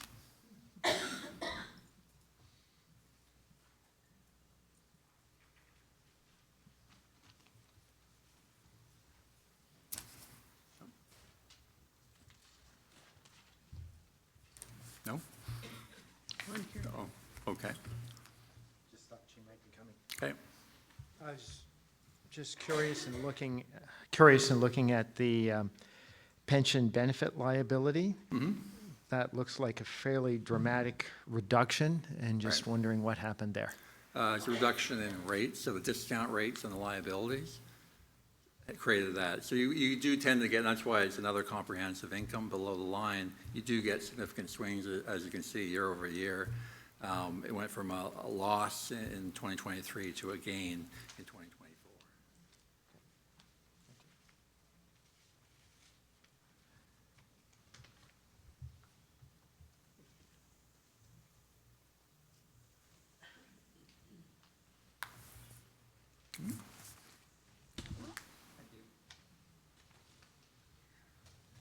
All right, great. Thank you. Thank you, Frank. Thanks for the question as well. I will ask if there's any other questions on the report, both the auditor's report, which was a video presentation, Kelsey Montgomery from BDO, and or any further questions on Frank's report of the financial statement and the financial outcomes. Hearing no other questions, I will now call for the approval of the 2024 Auditor's Report for East Coast Credit Union, and has asked someone to move that report. To do so, please state your name. So moved, Tyrell Giffen. So Tyrell moves the auditor's report for East Coast Credit Union for 2024. Is there a seconder? Robin Barrett seconds the motion. So the motion to approve the 2024 auditor's report for East Coast Credit Union has been both moved and seconded. All those in favor signify by saying aye. Aye. Contra mind, nay. Motion carried. I'd now like to share a video presentation from the auditing firm of Baker Tilly, who will provide the highlights from the audit report of the 2024 Provincial Government Employees Credit Union audited financial statements. I remind you that as of January 1st, 2025, Provincial Government Employees Credit Union amalgamated with East Coast Credit Union. So let's listen to and watch the auditor's report. Good evening. I'm Dragana Topper-Cooper, an audit partner with Baker Tilly, Nova Scotia, and the engagement partner for the Provincial Government Employees Credit Union for the year ended December 31st, 2024. We have issued an unqualified independent auditor's opinion on the financial statements on April 15, 2025. Our opinion states the Provincial Government Employees Credit Union's financial statements present fairly in all material respect the financial position of the credit union, its financial performance, and its cash flow for the year then ended, as in accordance with the International Financial Reporting Standards. Our audit report outlines the responsibility of management and auditors to ensure the financial statements present fairly. Management is responsible for preparation and presentation of the financial statements in accordance with the International Financial Reporting Standards. And for such internal controls, management determines are necessary to enable the preparation of the financial statements that are free from material misstatements, whether due to fraud or error. Management is also responsible for assessing the credit union's going concern and using the going concern basis of accounting. As auditors, our responsibility is to obtain reasonable assurance over the financial statements and to plan and execute our audit in accordance with Canadian generally accepted auditing standards. Baker Tilly follows a risk-based audit approach with a heightened focus on areas where fraud or error are more likely to occur. We have executed a combined audit approach by performing test of controls, substantive analytical procedures, and test of details. Baker Tilly met with the audit committee and reported on our findings on April 10th, 2025. Baker Tilly would like to thank management of Provincial Government Employees Credit Union and its staff for support throughout the audit process. The audit for the fiscal year ended December 31st, 2024 was the last audit executed prior to an amalgamation with East Coast Credit Union. Thank you for your time and enjoy the rest of your evening.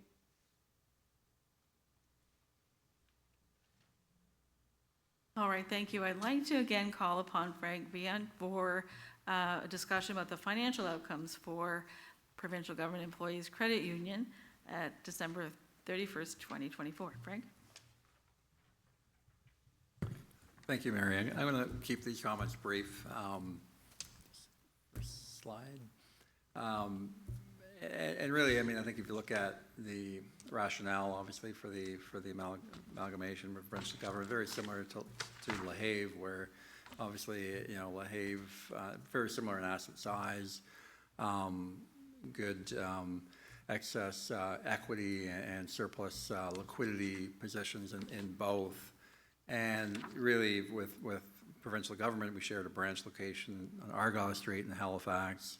And clearly with LaHave, it certainly was, it was a good fit in terms of our branch network footprint and to extend our operations in the South Shore, a great opportunity for lending. We see the same thing with Provincial Government Employees Credit Union in that, obviously having more than one branch, for Provincial Government employees that happen not to live and work in the HRM, gives them the opportunity to have a physical branch should they choose to go into a branch location. So, without kind of going into the year-over-year results like I did with East Coast, obviously, you can see, particularly in the if we go to the last slide on the liquidity, you can see certainly surplus liquidity, which we will obviously redeploy into member loans and trying to grow that book of business that we have currently and brought in through the amalgamation. So at this point, maybe just if there's any questions on the financial results for Provincial Government Employees Credit Union. Again, they won't be consolidated into our results until this current fiscal year.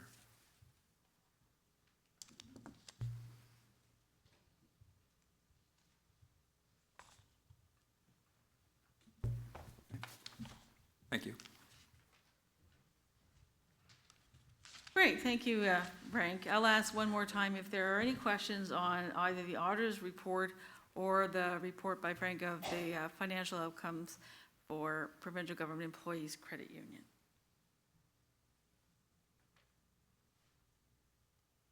Hearing none, I'd like to ask for a motion from the floor to approve the auditor's report as presented here this evening. So looking for someone to move. Please state your name. Ifor Kede. Thank you. And a seconder. Melanie Sampson seconds the motion. So the motion to approve the auditor's report as presented for 2024 outcomes for Provincial Government Employees Union has been moved and seconded. All those in favor signify by saying aye. Aye. Contrary, nay. Motion carried. I'll now call upon Dan Frazier, who's the Audit Committee Chair, to make a motion to appoint our external audit firm for the coming year. Dan?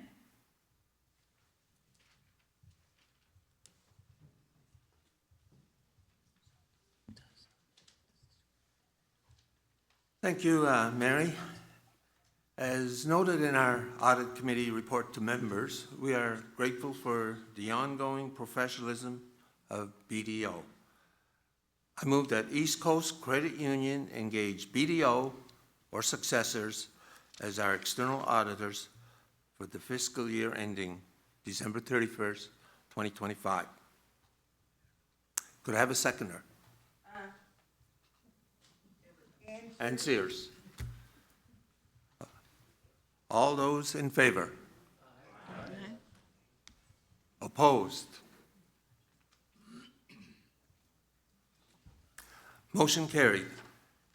BDO have been appointed as external auditors for the fiscal year ending December 31st, 2025. Back to you, Mary. Oh, great. Thank you, Dan. I would ask if there are any questions regarding old business. And I'll ask also Caroline if she's monitoring anything on the live stream chat.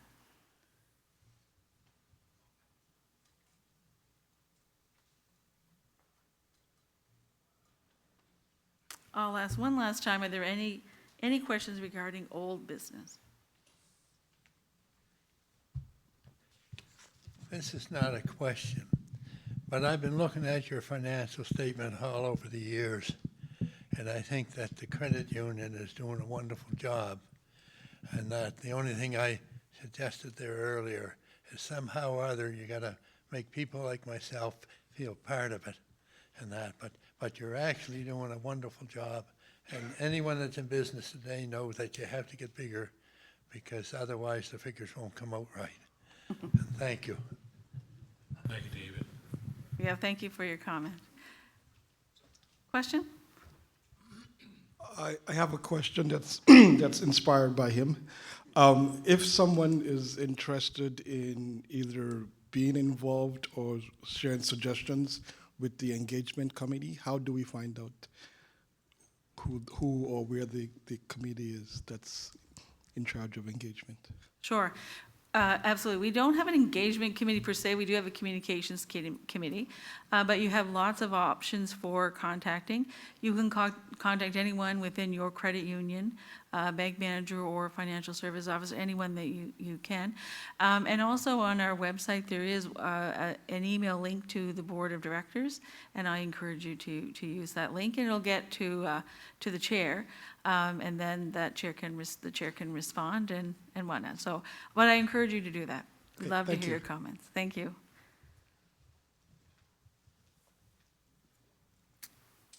All right, we'll now move to the new business portion of the meeting. And I'm going to invite Maurice Smith, who is the chair of our nominations committee, to present to the AGM. Maurice?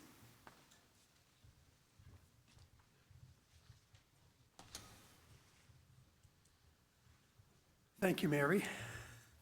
Hello, everyone. My name is Maurice Smith, and I'm the chair of the nominations committee of the board. I would like to outline an important recommendation from our board regarding the size of our board. After careful consideration and extensive research, we are proposing to reduce the fixed number of board members from 12 to 9 over the next 3 years. There are a few points that speak to our rationale that I would like to highlight. Research and expert opinions consistently highlight that smaller boards are more effective. Studies have shown that boards with fewer members tend to be more active, collaborative, and capable of making decisions more swiftly and efficiently, leading to quick responses to both opportunities and challenges.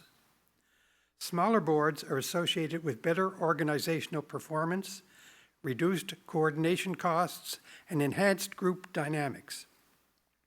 With fewer members, our board will be better positioned to foster stronger relationships and more cohesive teamwork, leading to more effective governance. Many leading organizations, including major corporations and credit unions, have successfully adopted smaller boards. This trend reflects a broader recognition of the benefits of streamlined governance structures.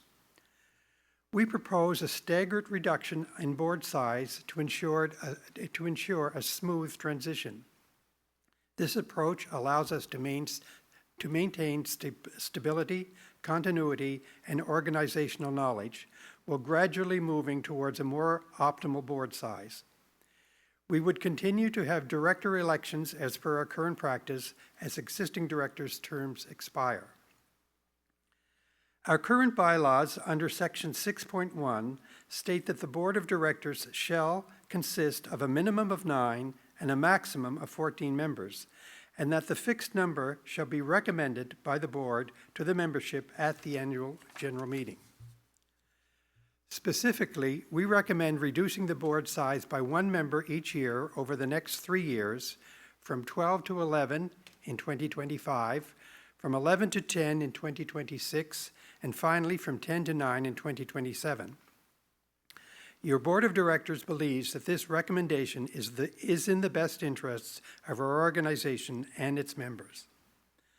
By adopting a smaller, more agile board, we can enhance our governance practices, improve our decision-making capabilities, and better serve our community while maintaining member representation. Prior to requesting a motion for approval, are there any questions or comments? If anyone has anything they'd like to?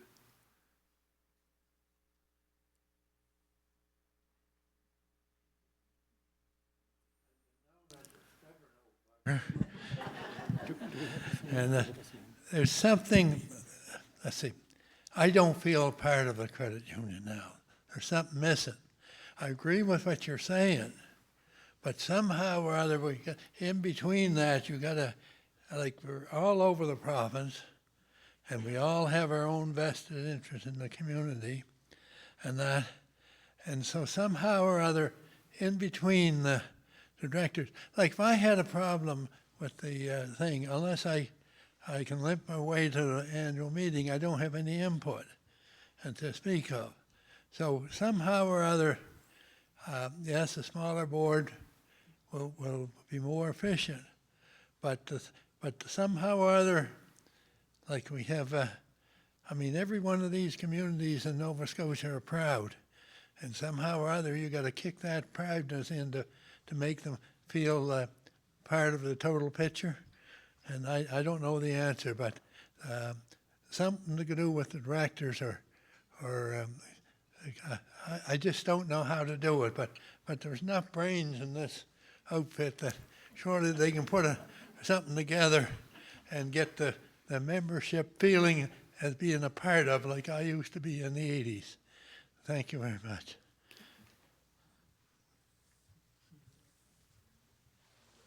Well, I feel very badly disagreeing with my good friend Mo Smith. But this is going in exactly the opposite direction that we need to go in. You know, I talked about the erosion of democracy in credit unions. This adds to it. So this is an inward looking. This is the board talking to each other, talking to yourselves, not talking to the members, because the board doesn't talk to the members. The members can't reach the board. The board doesn't reach out to the members of this credit union. I haven't heard from a board member since we amalgamated. And I don't think many members in this community have. How many board members have visited LaHave River Credit Union to talk to members? I'm going to take a guess. 0. So, you're 2?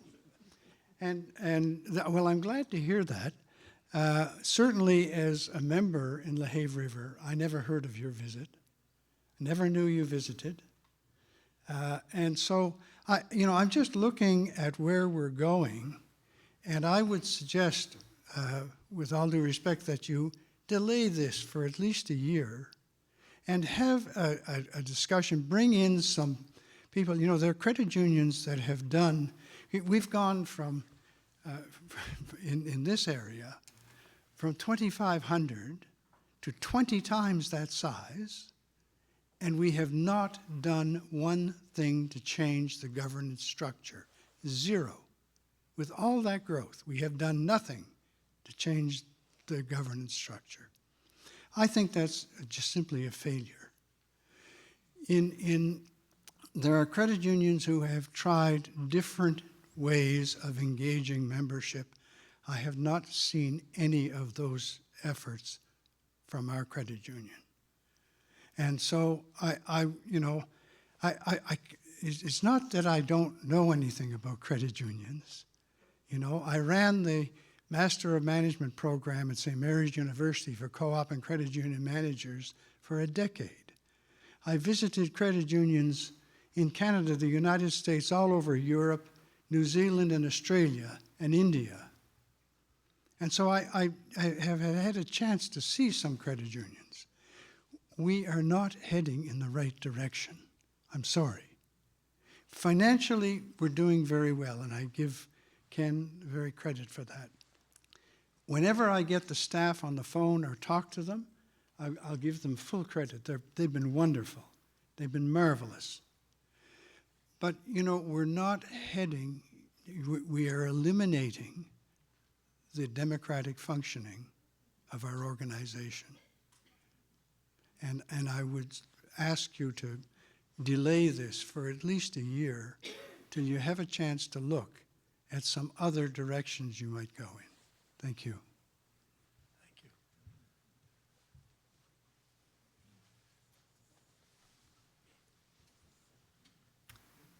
Great, thank you, Maurice, and thank you, Tom. I will say, Tom, that we have done, the nominations committee under Maurice has done extensive work on both looking at other credit unions and some large credit unions who have been very successful and have been highlighted in terms of their social impact, who have changed the size of their board to reduce it. All the consultants that we work with recommended a reduced size for all the reasons that Maurice talked about.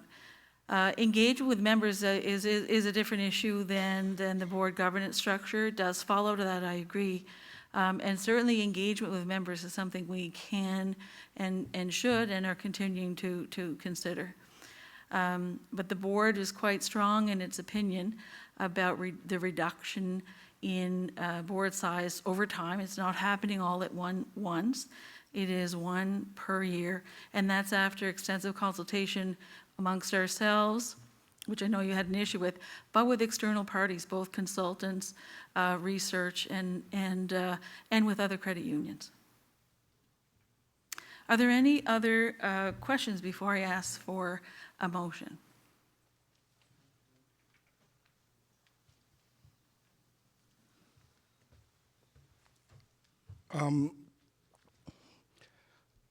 I would like to second what was just shared. If we're trying to talk about more engagement, it would mean engagement is going to mean that the board of directors are going to actually have to go to places and have to meet the membership, and the membership has grown. So if you reduce the number of people that are available to actually do the engagement, it seems counterproductive.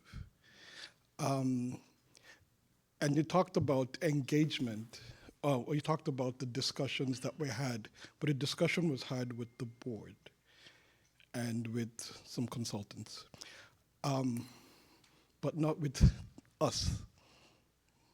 So that's the spirit, the cooperative spirit, I think is there, but it seems to be shifting towards a corporate spirit as opposed to a cooperative spirit.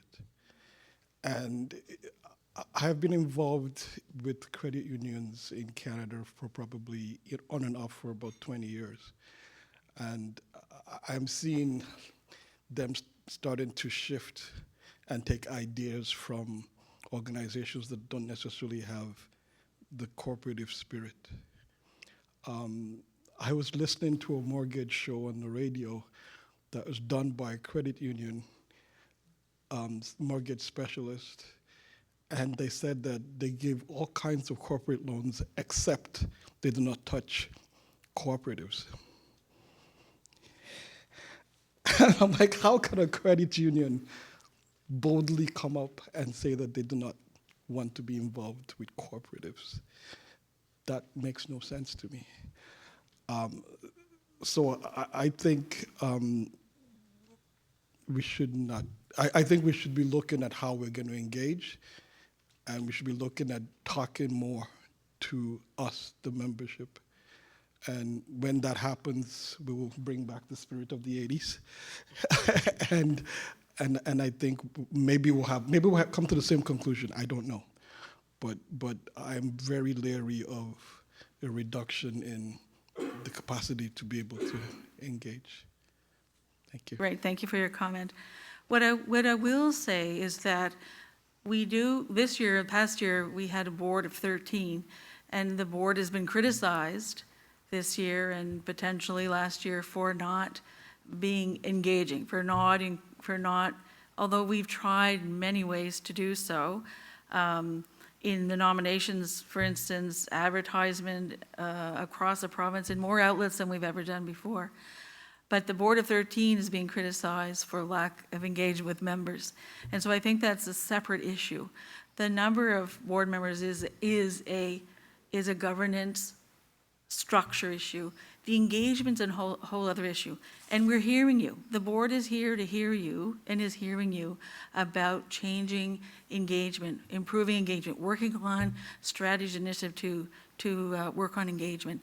And I see them as two very different things. So we have 13 and yet being criticized for lack of engagement. So I don't think that expanding the number or 13, 12 is going to change that. But what will change is your comments this evening about engaging members and us finding strategies with our management team and with the board to engage. And we hear that loud and clear here this evening from some of you, and that's something that we can work on. And we can work on it just as easy with 11 members. The literature would say it would actually be more effective than with the 12. So thank you for your comment. Last related question. Sure. I'm more familiar with the cooperative movement as worker-owned cooperatives than the credit union. But what I'm wondering is how open are the at the board meetings? As in, can we as members, I know some cooperatives that have when they have in their board meetings, they're open to everyone, including anyone on the road. So if you can physically come there, or if you can listen in on Zoom, is there a possibility? I don't know, because I just joined this particular organization, but I'm wondering if we want to be engaged as members, do we have access to the meetings? Yeah, currently, no one's actually ever asked us that question. And so it's not something that we've ever talked about or considered. But I will say that, since you mentioned it, and there are lots of organizations that do open up parts of the board meeting, certainly not the in-camera sessions, to members. And we can have a discussion about how we logistically could do that, look at our act and our policies. But you're the first person in my recollection to ask, and we'll take that back. And if that would improve, if you think that would improve engagement, that's something we need to have a really good look at. And I appreciate you bringing it up. I will email you a list of organizations in Canada that are already open as cooperatives, and their meetings are open to the whole world. And I think if we open things up, then people can get more engaged, because they'll be able to see and be able to give input as things are happening, not just getting it afterwards. Great. Thank you. Thank you. Appreciate the comment. Any further questions about the motion isn't before you, but Maurice Smith has indicated the motion. Any other questions before we move to a motion? All right. I will now ask for a mover to approve the reduction in directors for East Coast Credit Union Board, with a reduction of 1 in 2025 to 11 directors, 1 in 2026 to 10 directors, and 1 in 2027 to 9 directors. I'm looking for a mover to do so. Please state your name. Thank you. Maurice Smith moves it. Is there a seconder? Kathy McDonnell Rankin seconds the motion. Thank you, Kathy. The motion to reduce the number of board seats by 1 in 2025 to 11, 1 in 2026 to 10, and 1 in 2027 to 9 has been moved and seconded. All those in favor signify by saying aye. Contra mine, nay. So I'll ask I'll do it again, I'll ask you to raise your hand, please. And we'll need to take a record, or the blue card, sorry. They're a little more obvious to see. If you don't have a blue card, just let me know, and I have an extra one up here.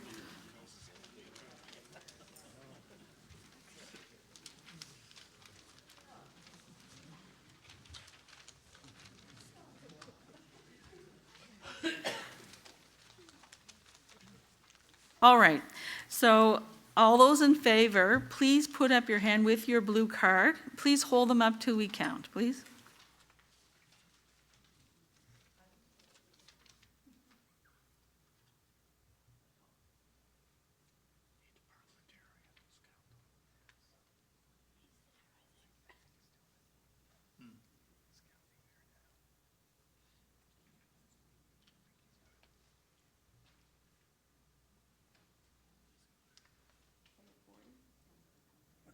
Okay, we have 40, yay. All those opposed, please put up your cards.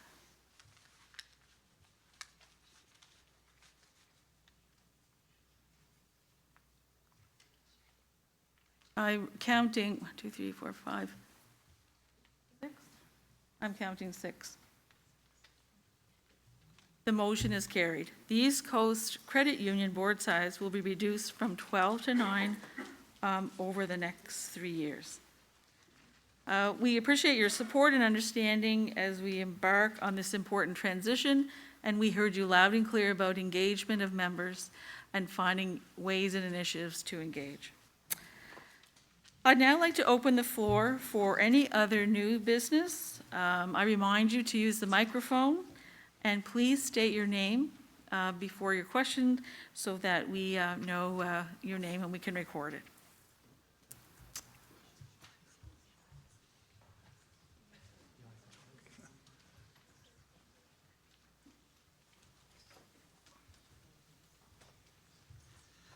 Good evening, folks. Excellent job, I must say. And I have called your support group over the last month or so, especially with the new system, and I've had great success. So I give credit in that area. But I am speaking this evening regarding the new system that we have. One of the areas we're experiencing from our local church, all right, and as an individual, my wife is in business as well, and getting the March data, okay, and the end of April is coming up, and a lot of companies have to respond for GST and those type of issues with federal government. But we can't pick up the information because it's not available yet. I've spoken to your online support, and they tell me that there's supposed to be 2 paper trails. The electronic stuff isn't available. I'll go there in a moment. But the paper trail, the PDF file, is supposed to be 2. One from the old system up until the 14th, and the other one from the 15th onward. And when I look on my menu options within the new system, I see 14 days this month, last year, or any date range that you're asking for. But it's only credible to when the transition took place, which is the 15th of March. I don't know if we have any AI folks here this evening, but that is a concern to the organizations I work as a volunteer at, and I was wondering if you have anything you could express to us regarding the fixture of that particular issue. The ability to download from the system, from data reaching back even the year. We certainly need it. All right, thank you. Thank you. Sorry, I No, was go going to ahead, say, Ken. we certainly are working towards the solution there. We like you, were kind of made aware that we should have this data. So we're working very diligently to get it available to members. We do have an archive system of the past, so there is ways we can get at that. So we may have to engage some of our team in actually extracting the information for those members that require it. So if it is somebody that has an issue with either GST filings or needs it for some kind of business purpose, we're hoping any day that we're going to get the solution has been put online so that we can just provide it to everyone. But I know we are working very diligently on that and hope to have a solution very shortly. Thank you very much. One issue then, had our AI individuals known and it appears as if we may have known that this was going to be an issue. Perhaps if ever we change again in the future, we'll change at the end of a month instead of in the middle. No, that's a good suggestion. Thank you. One of the problems with that, I'll just tell you why we didn't do why we did it the way we did, is we did have 3 organizations. We had a change, and we had a certain window, and then you have to have all the partners lined up to do the change. So it was very difficult to do it on a weekend that actually ended in the end of the month. If we were doing it all by ourselves, we might have done it. But I fully agree with you. If we had all our ability to choose, we would probably have chosen that crossover time frame. Thank you very much, Appreciate guys. your comments. Thank you. Thank you. Next question. My I name remind you is- to state your name if you would. My name is Scott Sherman, and these will be expeditious questions. First one, we had 2 acquisitions this past period of time. Not identifying, are there any other credit unions that you guys might be strategically looking to? Yeah, so partnership, we believe, is an important part of the model going forward for East Coast Credit Union. We're a strong credit union in Nova Scotia. There are a lot of partners that have interest maybe in talking to us. We have nothing definitive at this point but certainly we're open to partnership, and we believe that building together builds a stronger base for credit unions in the long term. So hopefully having more individuals part of our credit union only makes us able to do more great things like we do in the community and maybe build on some of the communications things that we've talked about this evening to try to make sure we engage members in a different way. But I think that growth is very important to our business. It is a bit of a scale business. If you don't have the scale, it's really hard to offer the services that we do. So we believe partnership is very important. Okay, and next question is the holding company. Yes. Yeah.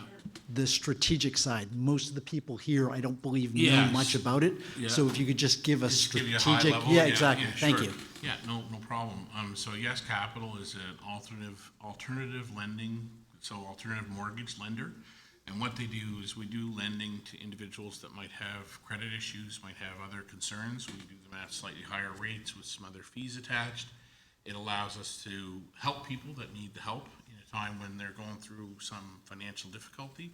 We try to make sure that they've got a plan to get themselves rehabilitated, and then we see them as maybe positive members to move forward with, but it allows us to do that outside of the regulatory environment. Says everybody has to fit a certain block. So this allows us to have a little bit more flexibility in how we do the lending, but we do it because we can get a little bit better rate, a little bit different criteria, and it allows us to help individuals as they're trying to get their situation straightened out. So this would be tiered lending is what you would Kind call of it? tiered lending, yeah. We call it alternative A lending, so it's a little bit outside of what our normal risk parameters would be. So we set up a subsidiary to help us do that. Perfect, thank you. Okay, you're welcome. Great, thank you. Next question. I remind you to state your name, if you would, please. Robin Barrett, and I apologize for wandering. I have the misfortune of being in the process of passing some kidney stones, so you're fine until you're not. Oh, dear. So I won't be quite as focused as I might otherwise, but I'll try hard. Okay. First thing I want to say is I'm a very strong supporter of the credit union. I love our branch. The people there are great. The service is phenomenal. I have to say, perks like the free coffee machine, never expected, but I'm enjoying it. Having said that, we offer all kinds of things that make it wonderful, but I'm beginning to feel when I go in the credit union, we're a little bit elitist. And while I know the research, and I supported the motion for 9 directors because I know the research on that, I also agree with the comments that we need to do a bit better with engagement and in many levels. And I'm going to give you 2 specific examples that I've lived through recently. Daughter, we introduced her to the credit union. She's still a member of the credit union. She loves all the online stuff. She recently moved into Halifax, so she doesn't get out to the Sackville branch very often. And there were a couple things she wanted to do in the Sackville branch, but the hours wouldn't work. And I started looking around. So typically Monday through Wednesday, Sackville branch, and I pulled this off of Google this morning, off of the Sackville's branch site, 10:30 to 5. Thursday, 10:30 to 6. Friday I couldn't get because it's Easter this, but I'm assuming it's likely 10:30 to 5 or 10:30 to 6. Saturday closed, Sunday closed. Well, I can tell you that the Royal Bank, which is just down the street, is 9:30 to 5, Monday and Tuesday. Wednesday and Thursday, it's 9:30 to 8. Don't know Friday, but Saturday they're open 9:30 to 5. That's over 18 and a half hours more accessibility to a bank than the credit union. I tried to find out when I joined the credit union, but it's give or take 40 years ago. We always were the leader. We had the banks copying us, copying our hours, copying the level of service we had. We had the first drive-through bank machine in the area. The Royal Bank copied us. We're losing that leadership. So on don't know if you want me to answer or you. If you got a good answer, I'd love to hear Well, it. I don't know if I got a good answer, but I got an answer. So we have done a lot of work over the years surveying members. We've looked at timeframes and those kind of things. We are working harder at expanding that virtual offering, which can be done and can be used outside of regular banking hours. So I think we're at till 8 o'clock on the weekdays with the virtual branch.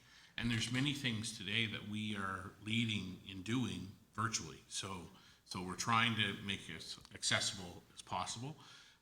We found when we were open Saturday hours in a number of locations, they weren't overly well attended, and we didn't really get a lot of opportunity. That being said, we continue to look at it and watch the market trends. At one time, the banks were all closing, and now they're opening up again. So we got to maybe take another look at it. But at the end of the day, we're trying to do the best to kind of give the service hours to the members that they require. And so appreciate you bringing it forward and do that. Yeah, I'll make a couple of quick Yeah, comments. yeah. One is, we were always doing this before COVID. Yeah. Having run a small business, particularly a seasonal one with hours, Yeah. one of the things we learned is, well, actually, there's a number, but they all fall in the same idea. When you set hours, you need to be consistent, because the first time you're open on a Saturday, it's going to be crap. The second time, it's not going to be great. The other thing is you got to do a blitz, and you got to get the word out there. We were open for quite a number of years in Sackville. I think you may be I aware. know. But I know. yeah. And I was one of the people who was there on Saturdays Yeah. because it's really hard for me to get in during the week. So I'll leave that one for now. You've heard that. The second one is a little bit of history, but it's been brought back to me with the recent changes. On the, take this off to Reese so I get the details right. On April 4th, just prior to the updating of our system, I got an email that our $6,000 personal line of credit, which at that point we were at 6.95% interest, which is attached to our checking account, which we use as sort of overdraft emergency, was being replaced by a 1,000 overdraft protection program at 21% interest on April 7th. Now, I'm lucky. I'm at a stage where this isn't a big concern for me. But when I was younger and had an old car and a young family, instead of having to go into overdraft, instead of having to worry about setting up another account and phoning the bank and setting some up, I knew that at a reasonable interest rate, I could write that check for that repair. I could make that payment. And it meant an awful lot to me. And I'm really concerned about losing this type of thing for people who are now where I was. To summarize it, no consultation, less than 3 days' notice, decrease in $5,000. Now, to be fair, I still have that. It's just shuffled and not attached anymore. But automatically, anything if I'm not paying attention, and I'm getting older, I don't want to have to pay attention. I'll be quite honest. I'd like things to be automated. And what really bugs me about this is you just made my life more complicated.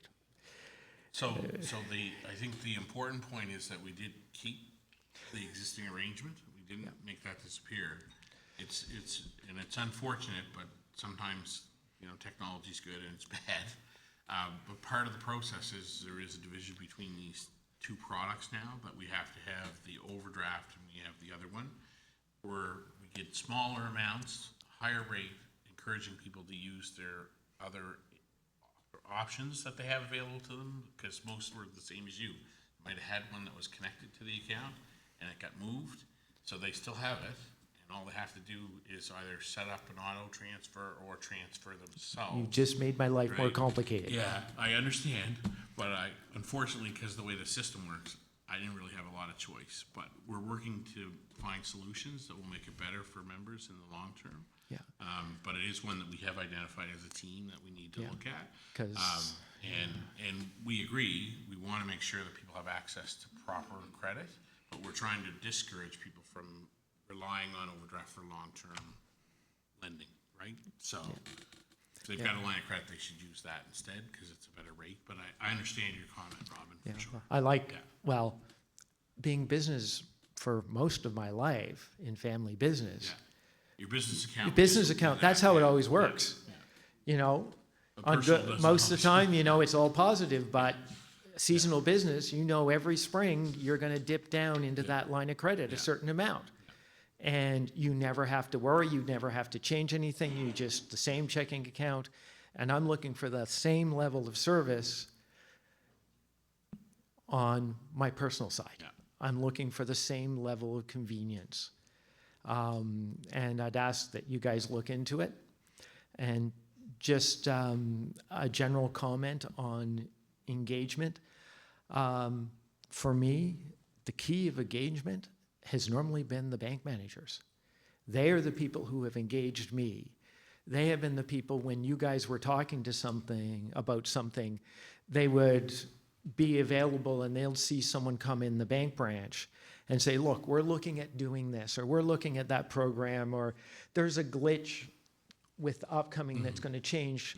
How much is this going to impact you or people you know?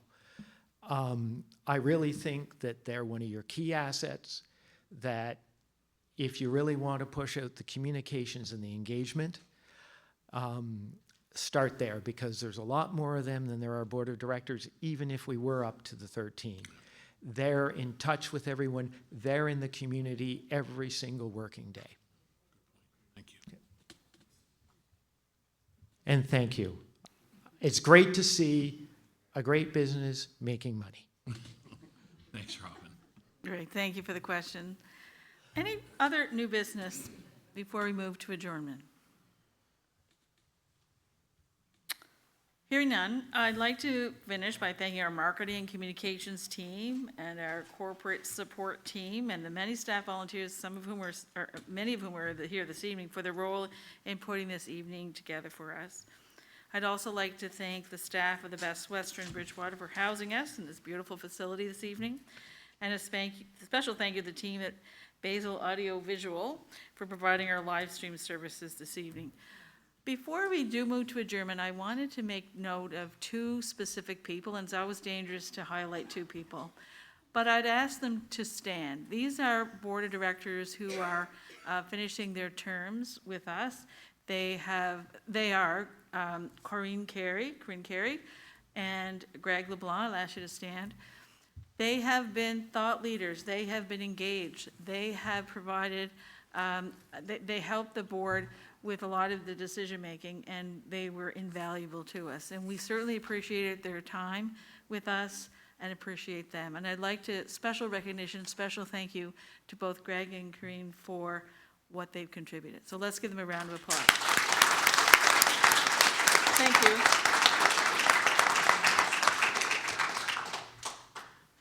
So I'd like to thank everyone for attending this evening, both in person and via our live stream. We appreciate the questions and the comments and concerns, and we will, as a board, we're all here to listen and take those back. Having concluded our business agenda for the evening, I declare the meeting adjourned. Thank you, safe travels, and good night, everyone.